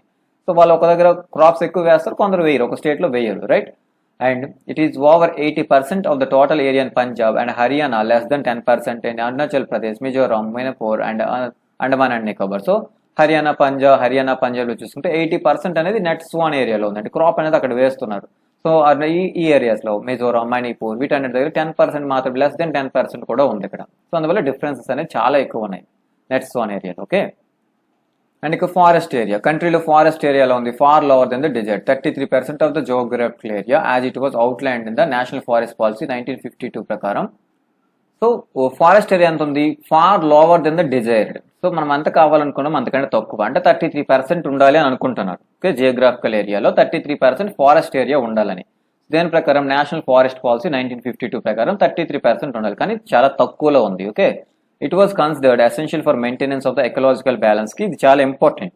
Okay, and the livelihood of millions of people who live on the fringes of these forests depend on it. So వాళ్ళ యొక్క లివ్లీహుడ్, వాళ్ళ యొక్క ఆ ఫారెస్ట్ లో నివసించే పీపుల్ యొక్క లైఫ్ అంతా కూడా ఫారెస్ట్ మీద డిపెండ్ అయి ఉంటుంది. అలాగే ఎకలాజికల్ బ్యాలెన్సెస్ కూడా ఫారెస్ట్ అనేది చాలా అవసరం. A part of the land is termed as wasteland and land put to the other non agricultural uses. Okay, ల్యాండ్లో కొంత పార్ట్ని ఏం చేస్తాం, ఇంకా వేస్ట్ ల్యాండ్గా ఉంది, అలాగే కొంత పార్ట్ని నాన్ అగ్రికల్చరల్ యూజెస్కి యూజ్ చేస్తున్నాం. వేస్ట్ ల్యాండ్స్ ఏంటి, rocky, arid and desert areas. Okay, ఇవన్నీ కూడా వేస్ట్ ల్యాండ్స్. అలాగే land put it to other non agricultural uses includes settlements, అంటే విలేజెస్, సిటీస్, హ్యూమన్ సెటిల్మెంట్స్, అలాగే రోడ్స్, రైల్వేస్, ఇండస్ట్రీస్, ఇవన్నీ కూడా ల్యాండ్ మనం వేరే వాటికి యూజ్ చేస్తున్నాం, నాన్ అగ్రికల్చర్కి యూజ్ చేస్తున్నాం. Continuous use of land over a long period of time without taking appropriate measures to conserve and manage it has resulted in the land degradation. Okay, so continuous గా land use చేస్తున్నాం, over a long period మనం land ని use చేస్తున్నాం, కానీ appropriate measures మనం సరైన measures తీసుకోకపోతే, దాన్ని కన్జర్వ్ చేయడానికి కోసం మేనేజ్ చేయకపోతే, సో అది ల్యాండ్ డిగ్రేడేషన్ కి కారణం అవుతుంది. Okay, this in turn have serious repercussions on society and the environment. So దానివల్ల రిటర్న్ లో మనకి ల్యాండ్ మనం సరిగ్గా యూజ్ చేసుకోకపోతే, సరిగ్గా కన్జర్వ్ చేయకపోతే, ల్యాండ్ డిగ్రేడేషన్ జరిగితే అది మన మీద దాని యొక్క ఇంపాక్ట్ అనేది చాలా సీరియస్గా ఉంటుంది, సొసైటీ మీద, ఎన్విరాన్మెంట్ మీద. Okay, land degradation and conservation measures. Okay, so land degradation conserve చేయడానికి మెజర్స్ చూద్దాం. Okay, we have shared our land with the past generation and will have do the so with the future generation. So మనం ఎప్పుడు పాస్ట్లో కూడా land share చేసుకున్నాం, ఇప్పుడు future జనరేషన్తో కూడా ఈ ల్యాండ్ షేర్ చేసుకోవాలి, right. 95% of our basic needs for food, shelter, clothing and obtain from the land. So మనకు కావాల్సిన అన్ని బేసిక్ నీడ్స్ కూడా, ఫుడ్ కానీ, షెల్టర్ కానీ, క్లోతింగ్ కానీ, ఇవన్నీ కూడా ల్యాండ్ నుంచే వస్తున్నాయి. Human activities have not only brought about the degradation of the land but also aggravated the face of the natural forces to cause the damage of the land. Human activities అన్ని కూడా, so land about degradation of the land మాత్రమే కాదు, ఇవన్నీ ఏం చేస్తుంది, also aggravated the face of the natural forces. So human చేసే పనులు land డిగ్రేడేషనే కాదు, అది అగ్రవేట్, ఇంక్రీజ్ చేస్తున్నాయి. అగ్రవేట్ అంటే ఇంక్రీజ్ అవుతున్నాయి. ఏంటి ఇంక్రీజ్ చేస్తున్నాయి, న్యాచురల్ ఫోర్సెస్ కూడా అటాక్ చేస్తాయి. న్యాచురల్ ఫోర్సెస్ ఎఫెక్ట్ కూడా ల్యాండ్ పైన ఉంటుంది కదా. సో వీటి యొక్క ఎఫెక్ట్ అనేది, ఇవి చేసే డ్యామేజ్ అనేది హ్యూమన్ యాక్టివిటీస్ వల్ల అగ్రవేట్ అవుతుంది, ఇంక్రీజ్ అవుతుంది. సో హ్యూమన్ యాక్టివిటీస్ ఇంకా నేచర్కి ఇంకా సపోర్ట్ చేసి ఈ ల్యాండ్ డిగ్రేడేషన్కి కారణం అవుతున్నారు, right. Some human activities such as deforestation, overgrazing, mining and quarrying and too have contributed significantly to land degradation. Land degradation కారణాలు చూడండి, హ్యూమన్స్ చేసేవి, డిఫారెస్టేషన్ చేస్తున్నారు, ఓవర్గ్రేజింగ్, మైనింగ్, క్వారీయింగ్, ఇవన్నీ కూడా, right. Mining sites are abandoned after excavation work is complete, leaving deep scars and traces over burdening. Mining చేసే sites ఏం చేస్తారు, తర్వాత వదిలేసి వెళ్ళిపోతారు కదా, అది డీప్ స్కార్స్ అంటే పెద్ద పెద్ద హోల్స్తో అది అలా ఉండిపోతాయి, right. And in states like Jharkhand, Chhattisgarh, Madhya Pradesh, Odisha, deforestation due to mining have caused severe land degradation. So ఈ ప్లేసెస్ అన్నింటిలో కూడా డిఫారెస్టేషన్ జరిగింది. ఎందువల్ల, మైనింగ్ చేయడం వల్ల అక్కడ డిఫారెస్టేషన్ జరిగింది. ఓకే, సివియర్ ల్యాండ్ డిగ్రేడేషన్ జరిగింది వాటి వల్ల. In states like Gujarat, Rajasthan, Madhya Pradesh and Maharashtra, over grazing ఇది main problem for the land డిగ్రేడేషన్కి. ఓవర్గా గ్రేజ్ చేసేస్తున్నాయి యానిమల్స్, అందువల్ల ల్యాండ్ డిగ్రేషన్ ఇది ఒక కారణం అవుతుంది. And in states of Punjab, Haryana, Western UP and over irrigation is responsible for the land degradation due to the water logging leading to the increase in the salinity and alkalinity of the soil. So ఈ states అన్నిటిలో కూడా irrigation, so over irrigation facility ఎక్కువ అయ్యాయి. Over irrigation చేయడం వల్ల ఏమవుతుంది ఇక్కడ కూడా land degradation, so water logging అయిపోతుంది, వాటర్ స్టాక్ అవ్వడం, సో అందువల్ల అలాగే సెలెనిటీ పెరిగిపోతుంది, ఆల్కలినిటీ పెరిగిపోతుంది సాయిల్లో. Okay, and the mineral processing like grinding and limestone for cement industry and calcite and soap stone, okay, calcite, soap stone for ceramic industry generate huge quantity of dust in the atmosphere లో ఇవన్నీ కూడా dust ఎక్కువగా పెంచేస్తున్నాయి. Okay, so lime stone కానీ, soap stone కానీ, calcite కానీ ఇలాంటివన్నీ okay dust పెంచుతున్నాయి. And it రిటార్డ్స్ the process of infiltration of water in to the soil after it settles down on the land. So water ఏం చేస్తుంది, filter చేస్తుంది. Okay, so సాయిల్లో water filter అవుతూ వెళ్తుంది, కానీ ఇవేం చేస్తాయి, ఇవన్నీ కూడా ఒకసారి సెటిల్ అయ్యాక ల్యాండ్ పైన అవన్నీ కూడా రిటార్డ్ ఆపుతున్నాయి, అడ్డుపడతాయి వాటికి ఫిల్టర్ అవ్వకుండా. Okay, in recent years industrial effluents as waste have become industrial effluents as waste have major source of the land and water pollution in many parts of the country. So industrial effluents అనేవి చాలా major problem అవుతున్నాయి okay పొల్యూషన్కి. Okay, so there are many ways to solve the problems of land degradation. చాలా ways ఉన్నాయి. Afforestation and proper management grazing can help some extent. So afforestation మళ్ళీ చెట్లు పెంచడం, forest పెంచడం, సో గ్రేజింగ్ ని manage చేసుకోవడం, and planting of shelter belts, అలాగే control of over grazing control చేసుకోవడం, stabilization of the sand use ని స్టెబిలైజ్ చేసుకోవడం, అండ్ గ్రోయింగ్ థార్నీ బుషెస్ ఇవన్నీ పెంచడం వల్ల అక్కడ శాండ్ స్టెబిలైజేషన్ జరుగుతుంది. And methods to check land degradation, arid areas లో ల్యాండ్ డిగ్రేడేషన్ తగ్గించుకోవడం కొన్ని మెజర్స్ చేసుకోవాలి. అలాగే proper management of waste lands management ప్రాపర్గా చేసుకోవాలి. Control of mining activities control చేసుకోవాలి. Proper discharge of disposal of industrial effluents and waste after treatment can reduce the land and water degradation in the industrial and sub urban area. So ఏం చేసుకోవాలి, proper manage of waste land management, mining activities control చేసుకోవాలి. So discharge industrial effluents అన్ని కానీ ఇవన్నీ కూడా proper treatment జరిగిన తర్వాత అవి వాటర్లో కానీ ల్యాండ్లో కానీ పంపించడం చేయాలి. సో లేదంటే సో ల్యాండ్ డిగ్రేడేషన్ అనేది జరుగుతుంది. Okay, and next soil as a resource. Soil కూడా ఒక రిసోర్సే. So soil is the most important renewable natural resource. So ఇది ఒక renewable natural resource. It is the medium of plant growth and support the different types of living organisms కి support చేస్తుంది. Plant growth కి ఇదే first ఇక్కడ ఉంటుంది, right. The soil is the living system. Soil ఏదంటే ఒక living system. Okay, it takes millions of years to form the soil up to a few centimetres depth ఉన్న చిన్న సాయిల్ తయారవ్వడానికి కొన్ని మిలియన్స్ ఆఫ్ ఇయర్స్ పడుతుంది. And relief, parent rock or bedrock, climate, vegetation and other forms of life and time are important factors in the formation of the soil. So soil formation ki different factors anni unnai, మనం already చెప్పుకున్నాం ఇవన్నీ కూడా, right. Climate, vegetation, so bed rock or parent rock ఇవన్నీ కూడా main factors గా ఉంటాయి అది formation కి.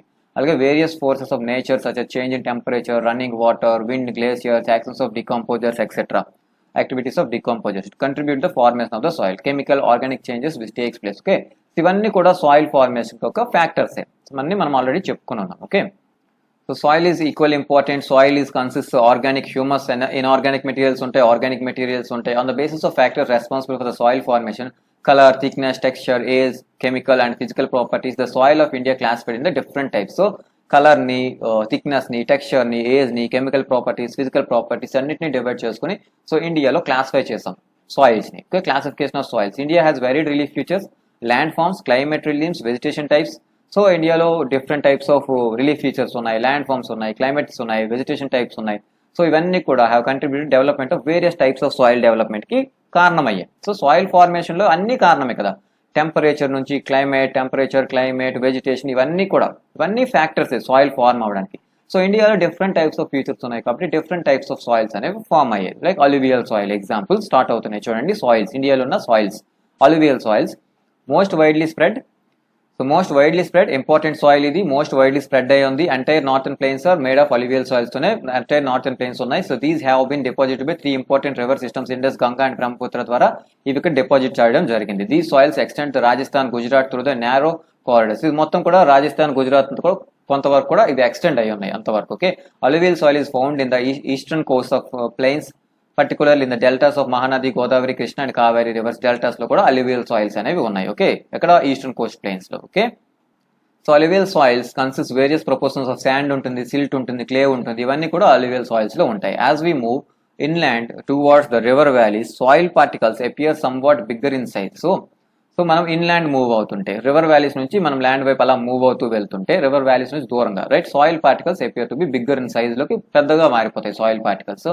In the upper reaches of the river valley near the place of the break of the slope soils are course.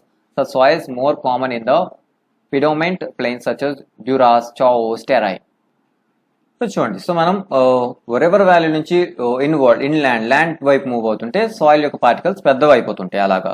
అలాగే in upper reaches of the river valley, so river valley యొక్క upper reaches near the place of break, slope break అవుతుంది, slope ఇలా break అవుతుంది. So ఇలాంటి places లో slope break అవుతున్న places లో the soils ఎలా ఉంటాయి, కోర్స్ గా ఉంటాయి. స్లోప్స్ అంటే డౌన్ కి వస్తుంది అనమాట వాటర్. ఇలాంటి ప్లేసెస్ లో కోర్స్ గా అంటే కొంచెం గ్రెయిన్స్ అనేవి పెద్ద సైజులో ఉంటాయి. అలాగే such soils are more common in the piedmont plains. అంటే పిడోమెంట్ ప్లెయిన్ అంటే సో మౌంటైన్ ఏరియా ఉంది కదా, దాని యొక్క ఫుట్ హిల్స్ దగ్గర ఒక ప్లెయిన్ ఏరియా ఫామ్ అయిన ప్లెయిన్ ఏరియా అంతా కూడా పిడోమెంట్ ప్లెయిన్ అంటాం. ఓకే, మౌంటైన్ ఉంది ఆర్ హిల్ ఉంది, దాని యొక్క ఫుట్ హిల్స్ దగ్గర, సో దాని యొక్క డౌన్ ఏరియాలో అది పిడోమెంట్ ప్లెయిన్ ఫామ్ అవుతుంది, పిడోమెంట్ ప్లెయిన్ అంటాం.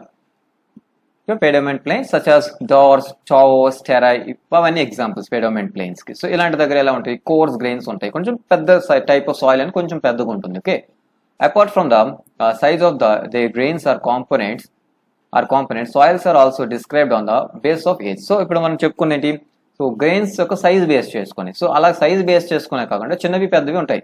సో కానీ అలాగే కాకుండా సో శాండ్, సిల్ట్ ఇవన్నీ కూడా సైజ్ కొంచెం చిన్నది ఇలా సైజ్ అది. కానీ ఏజ్ ని బేస్ చేసుకొని కూడా చెప్తున్నాం right. According to the age alluvial soils classify చేశారు ఓల్డ్ గా, okay, old and new. So old alluvial ని బంగార్ అంటాం, న్యూ అల్యూవియల్ ని ఖాదార్ అంటాం. Okay, the bangar soil has higher concentration of kankar nodules than the khadar కంటే కంకర్ నాడ్యూల్స్ ఎక్కువ ఉంటాయి. Okay, it has more fine particles then more fertile than the bangar. So it has ఇంకా fine particles ఉంటాయి, చిన్న పార్టికల్స్ ఉంటాయి. ఫెర్టైల్ బంగార్ కంట ఇది ఫెర్టైల్ గా ఉంటుంది ఖాదర్ అనేది. సో ఖాదర్ అనేది బంగార్ కంట ఫెర్టైల్ గా ఉంటుంది. అందులో కంకర్ నాడ్యూల్స్ అనేవి కొంచెం ఎక్కువ ఉంటాయి. ఓకే, ఎక్కువగా కనిపిస్తాయి ఇందులో బంగార్లో. సో అలాగే ఖాదర్ అనేది ఏంటి, సో మోర్ ఫెర్టైల్, ఇంకా చిన్న పార్టికల్స్ గా ఉంటుంది ఖాదర్. ఓకే, అందువల్ల కొంచెం ఫెర్టైల్ ఉంటుంది. ఇంకా alluvial soils are whole fertile. So alluvial soils అన్ని చూసుకుంటే ఫెర్టైల్ గానే ఉంటాయి. అల్యూవియల్ సాయిల్ అంతా కూడా ఫెర్టైల్ గా ఉంటుంది mostly these soils contain adequate proportion of potash ఉంటుంది, ఫాస్ఫరిక్ యాసిడ్ ఉంటుంది, లైమ్ ఉంటుంది ఇందులో. So which are ideal for growth of sugarcane, paddy, wheat అన్నిటికీ పర్ఫెక్ట్ అనమాట ఈ soil. So other cereals like pulse and crops due to its high fertility, regions of alluvial soils are intensely cultivated and densely populated. So alluvial plains లో so potash, phosphoric, lime ఇవన్నీ ఉంటాయి. So ఇవన్నీ కూడా so ఈ growth కి so ఏంటి sugar cane, paddy, cereals, pulses వీటన్నిటికి growth కి చాలా బాగుంటుంది. ఓకే, అందువల్ల ఈ ప్లేసెస్ లో హై ఫెర్టిలిటీ ఉంది ల్యాండ్ కి.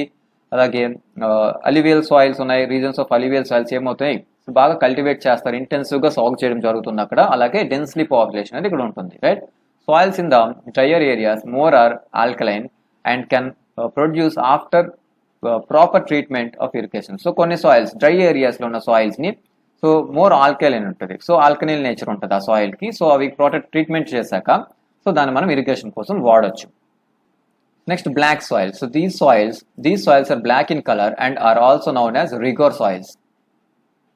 బ్లాక్ సాయిల్స్ బ్లాక్ కలర్ లో ఉంటాయి, వాటిని రిగర్ సాయిల్స్ అని కూడా అంటాం. Okay, black soil is ideal for growing cotton, also known as black cotton soil అని కూడా అంటాం దీన్ని. సో కాటన్ కి చాలా బాగుంటుంది పండించడానికి.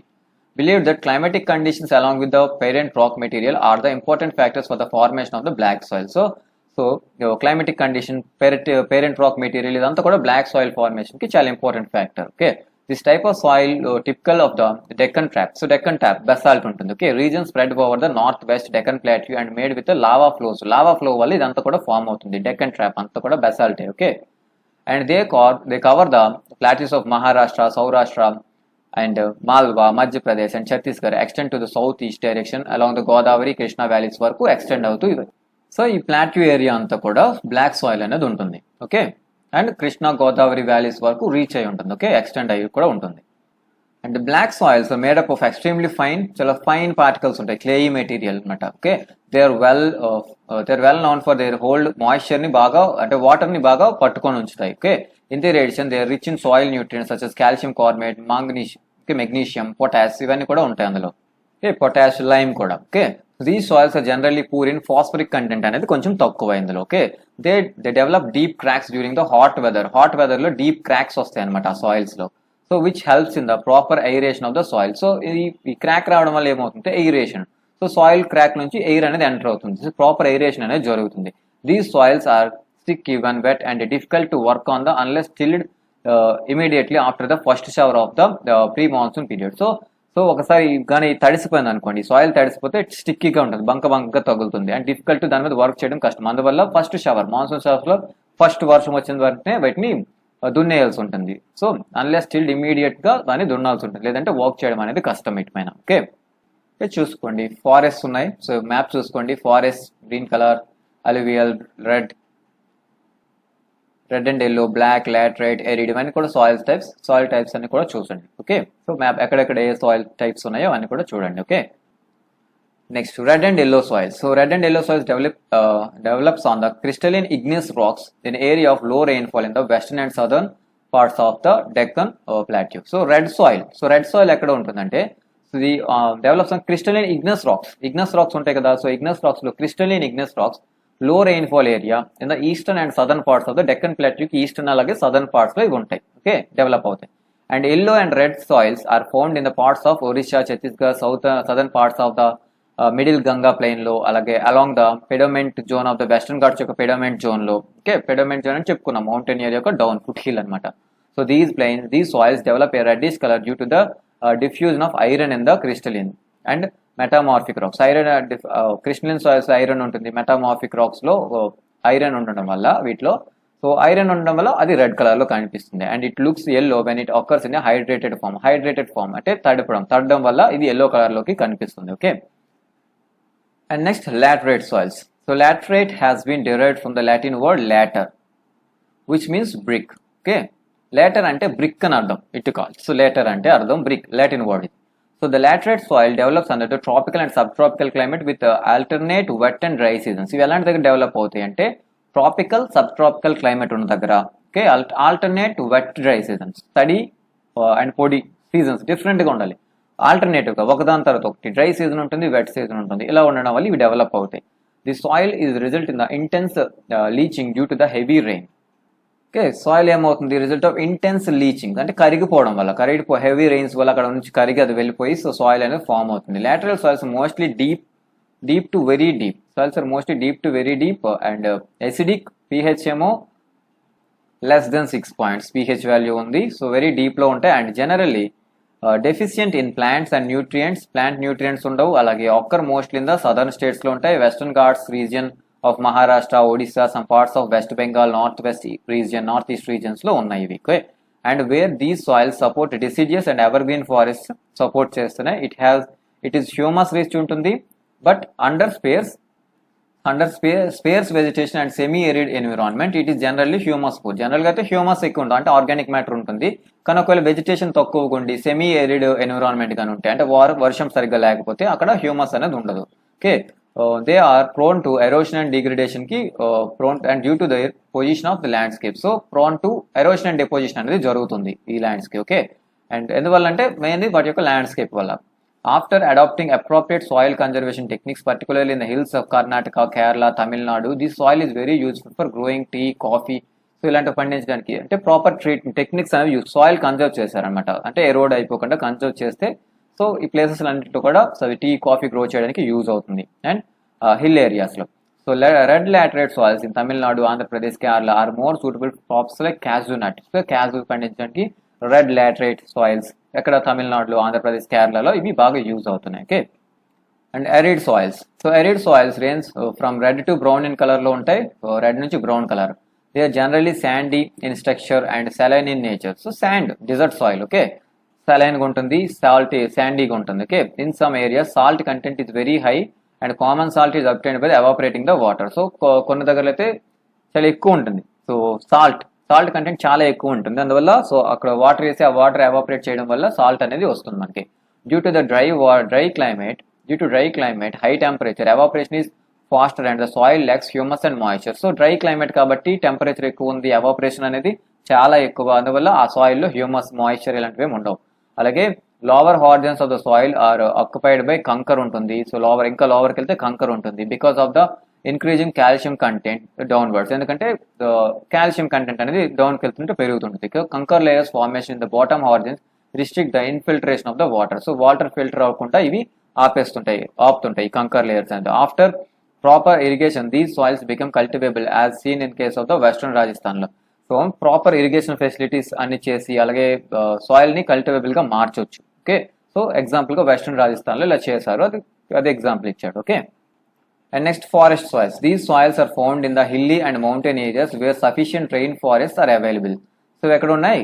హిల్లీ అండ్ మౌంటైన్ ఏరియాస్లో ఉంటుంది, అలాగే సఫిషియంట్ రెయిన్ ఫారెస్ట్ ఉంటాయి. సో సఫిషియంట్ రెయిన్ ఫారెస్ట్ ఉన్న దగ్గర ఫారెస్ట్ సాయిల్ అంటున్నాం అందుకోసమే. The soils texture varies according to the mountain environment where they are found. So అక్కడ ఉన్న మౌంటైన్ ఎన్విరాన్మెంట్ ఎలాగుంటే అలాగే వీటి యొక్క టెక్స్చర్ డిజైన్ అంతా కూడా ఉంటుంది. They are loamy and silty and valley sides and coarse grained in the upper slopes. So valley sides లో చూసుకుంటే లూమీగా సిల్టీగా ఉంటాయి. కోర్స్ గ్రెయిన్స్ ఎక్కడ ఉంటాయి? అప్పర్ స్లోప్స్ లో చూసుకుంటే కోర్స్ గ్రెయిన్స్ గా ఉంటాయి.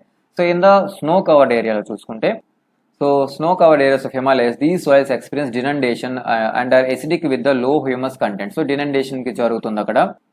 డినండేషన్ అంటే ఎరోషన్, ఇలాంటివన్నీ లీచింగ్ ఇలాంటివన్నీ జరుగుతుంటాయి. ఓకే, సాయిల్ ఎరోషన్ జరిగిపోతుంది. Okay, and acidic with low humus ఉంటుంది, low humus content and acidic ఉంటుంది. ఓకే, కోల్డ్ ఏరియాలో. So the soils found in the lower parts of the valleys particularly on the river terraces alluvial fans are fertile. So ఒకవేళ ఎక్కడ river టెరెసెస్ లో కానీ valley areas లో ఇదంతా కూడా fertile గా ఉంటుంది, అలువియల్ తో ఫెర్టైల్ గా ఉంటుంది.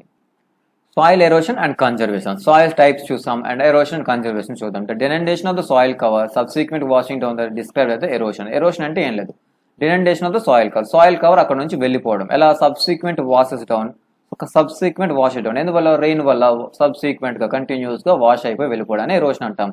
The process of soil formation erosion go on simultaneously and gradually there is a balance between the two. So soil formation erosion స్లోగా సైమల్టేనియస్ గా జరుగుతుంటాయి, కానీ రెండింటికి బ్యాలెన్స్ ఉంటుంది. కానీ sometimes balance distributed to the human activities, like humans అందులో దూరారు అనుకోండి, deforestation, water grazing, construction, mining ఇలాంటివన్నీ చేస్తే ఆ బ్యాలెన్స్ అనేది తప్పిపోతుంది. Right, while natural force like wind, glacier, water lead to the soil erosion, కానీ మనం ఇవన్నీ చేయడం వల్ల ఎక్కువ అవుతుంది. Running water cuts to the clayey soils and makes deep channels as gallis. So running water చూడండి, ఇక్కడ గల్లీస్, ఇలా అది గల్లీ ఫామ్ అయింది చూసారా. సో గల్లీస్ అంటాం వాటిని.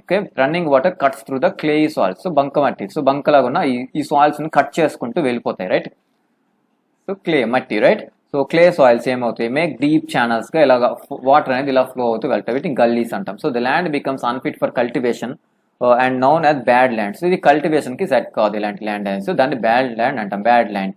In the Chambal basin, such lands are called ravines. So Chambal basin lo వీటిని ravines అంటాం. Okay, sometimes water flows as a sheet over a large area down a slope. ఒకవేళ సో ఒక పెద్ద sheet of land ఉంది, so water అనేది continuous గా flow అవుతుంది. ఏమవుతుంది?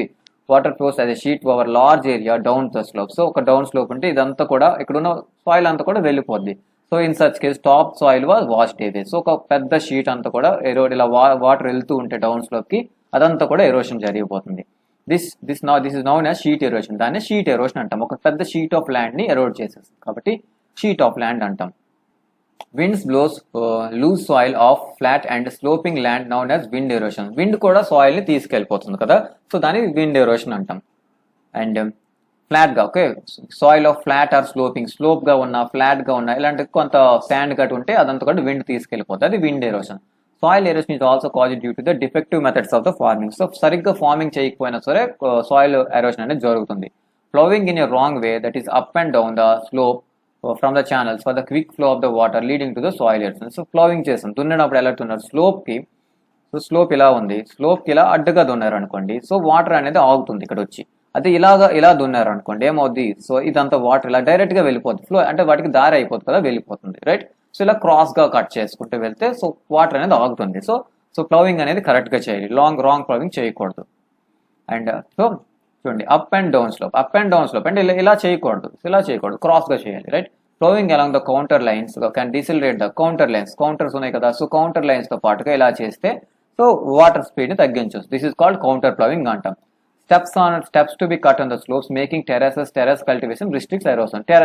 సో స్లోప్ ఇలాగ టెర్రసెస్ కట్టామనుకోండి, ఇలా స్టెప్స్ వేసామనుకోండి, సో ఇలా కూడా మనం సాయిల్ ని ప్రొటెక్ట్ చేసుకోవచ్చు. సో టెర్రస్ కల్టివేషన్ ఏం చేస్తుంది? ఇక్కడ ప్లాంటింగ్ చేయడం వల్ల సాయిల్ ని రిస్ట్రిక్ట్ చేస్తుంది, ఎరోడ్ అవ్వకుండా.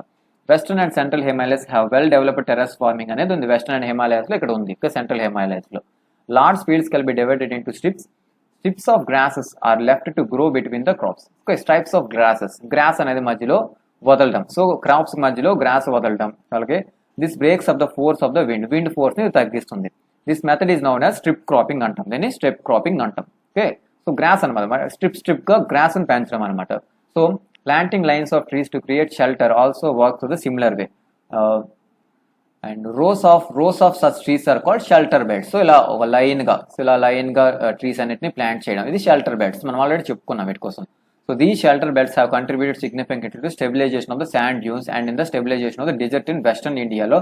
అండ్ డిజర్ట్ లో కానీ శాండ్ డ్యూన్స్ కానీ వీటన్నిటిని స్టెబిలైజ్ చేయడం కోసం ఇవి హెల్ప్ అవుతాయి, ఈ షెల్టర్ బెడ్స్ అనేవి హెల్ప్ అవుతాయి. ఓకే, and questions చూద్దాం. So which of the following types of resources is iron ore? Which of the following type of resource is iron ore? Iron ore అనేది ఇందులో ఏ టైప్ ఆఫ్ రిసోర్స్ అవుతుంది? Okay, under which of the following type of resource టైడల్ energy cannot be put? So టైడల్ energy ఇందులో దేంట్లో మనం పెట్టలేము, ఇందులో టైడల్ energy దేనికి చెందదు. Okay, which of the following is the main cause of the land degradation in Punjab లో land degradation కి main కారణం ఏంటి ఇందులో? And in which of the following states is terrace cultivation practice? Terrace cultivation ఎక్కడ practice చేస్తున్నారు? In which of the following states black soil predominantly found? ఏ states లో black soil దొరుకుతుంది వీటిలో? ఓకే, ఎక్కువగా ప్రిడామినెంట్లీగా ఉంది. Okay, and next, so 30 words లో వీటి ఆన్సర్ చేయండి. ఓకే, 30 వర్డ్స్, ఎగ్జాక్ట్ గా 30 వర్డ్, ఇదొక వర్డ్ ఇదొక వర్డ్ ఇదొక వర్డ్, ఇలా 30 వర్డ్స్ అనమాట. 30 వర్డ్స్ లో ఆన్సరింగ్ ఇవ్వండి వీటికి. So name 3 states having black soil and the crop which is mainly grown in it. So name 3 states, అందులో బ్లాక్ సాయిల్ ఉండాలి, అలాగే వాటిలో పండే క్రాప్స్ ఏంటి, సో అవి ఇవ్వండి. ఓకే, మెయిన్ క్రాప్స్ ఏంటి? What type of soil is found in the river deltas of the eastern Coast లో ఎలాంటి టైప్ ఆఫ్ సాయిల్ ఉంటుంది? ఓకే, రివర్ డెల్టా దగ్గర. Okay, and give 3 main features of this type of soil. ఈ type of soil యొక్క features ఏంటి, ఏ type of features ఉంటాయి ఆ soil కి, ఆ సాయిల్ ఎలా ఉంటుంది అవన్నీ. Okay, and what steps can be taken to control soil erosion in the hilly areas లో? సాయిల్ వాట్ స్టెప్స్, ఎలాంటి స్టెప్స్ మీరు తీసుకుంటారు సాయిల్ ఎరోషన్ ని కంట్రోల్ చేయడం కోసం? సో అదొక 30 వర్డ్స్ లో రాయండి. What are the biotic and abiotic resources? Give examples. Biotic అంటే ఏంటి, అబయోటిక్ రిసోర్సెస్ అంటే ఏంటి, వాటికి ఎగ్జాంపుల్స్ ఇవ్వండి. Okay, and answer the following questions in 120 words లో ఆన్సర్ చేయండి వీటికి. Explain the land use pattern in India. Why was the land under forest not increased much since 1960-61 నుంచి ఇప్పటికీ ల్యాండ్ ఫారెస్ట్ ల్యాండ్ అనేది ఎందుకు పెరగలేదు? ఇండియా యొక్క ల్యాండ్ యూసేజ్ ప్యాటర్న్ ని ఎక్స్ప్లెయిన్ చేయండి. మొత్తం ఇండియాకు ల్యాండ్ యూసేజ్ ప్యాటర్న్ చెప్పండి, ఎలా ల్యాండ్ ని యూజ్ చేస్తున్నాం, అలాగే ఫారెస్ట్ ఎందుకు పెరగలేదు అనే దానికి ఒక రీజన్ చెప్పండి. సో 120 వర్డ్స్ లో 120 వర్డ్స్ ఉండాలి. Okay, how much technical and economical development led to the more consumption of the resources? So how much technical and economic development అవుతుంటే మోర్ కన్జంప్షన్ ఆఫ్ రిసోర్సెస్ జరుగుతున్నాయి. ఓకే, హౌ మచ్, అది ఎంత lead చేస్తుంది అనేది చెప్పండి. So technical and economic development అనేది resource ఎక్కువ consume చేయడానికి కారణం అవుతున్నాయి. ఎంత వరకు కారణం అవుతున్నాయి, ఎంత కారణం అవుతున్నాయి? How have. So how have technical, so ఇవి ఈ టెక్నికల్ అండ్ ఎకనామిక్ డెవలప్మెంట్స్ ఎక్కువ రిసోర్స్ కన్జంప్షన్ కి కారణం అవుతున్నాయి. అవి ఎలా? ఓకే, అది రీజన్ వై. సో ఎలా అవి కారణం అవుతున్నాయి, రిసోర్స్ కన్జంప్షన్ పెరగడానికి ఎలా కారణం అవుతున్నాయి? ఓకే, అవి రాయండి. ఓకే, ఇది 120 వర్డ్స్ లో రాయాలి. ఓకే, ఇవి రెండు కూడా 120 వర్డ్స్, ఇవన్నీ కూడా 30 వర్డ్స్ లో ట్రై చేయండి. ఓకే, సో లెసన్ ఫినిష్ అయిపోయింది. క్వశ్చన్స్ అన్ని కూడా ట్రై చేయండి. చూడండి, వర్డ్ లిమిట్ తో రాయండి, వర్డ్ లిమిట్ తో రాయడం అలవాటు చేసుకోండి. ఓకేనా, థ్యాంక్ యూ.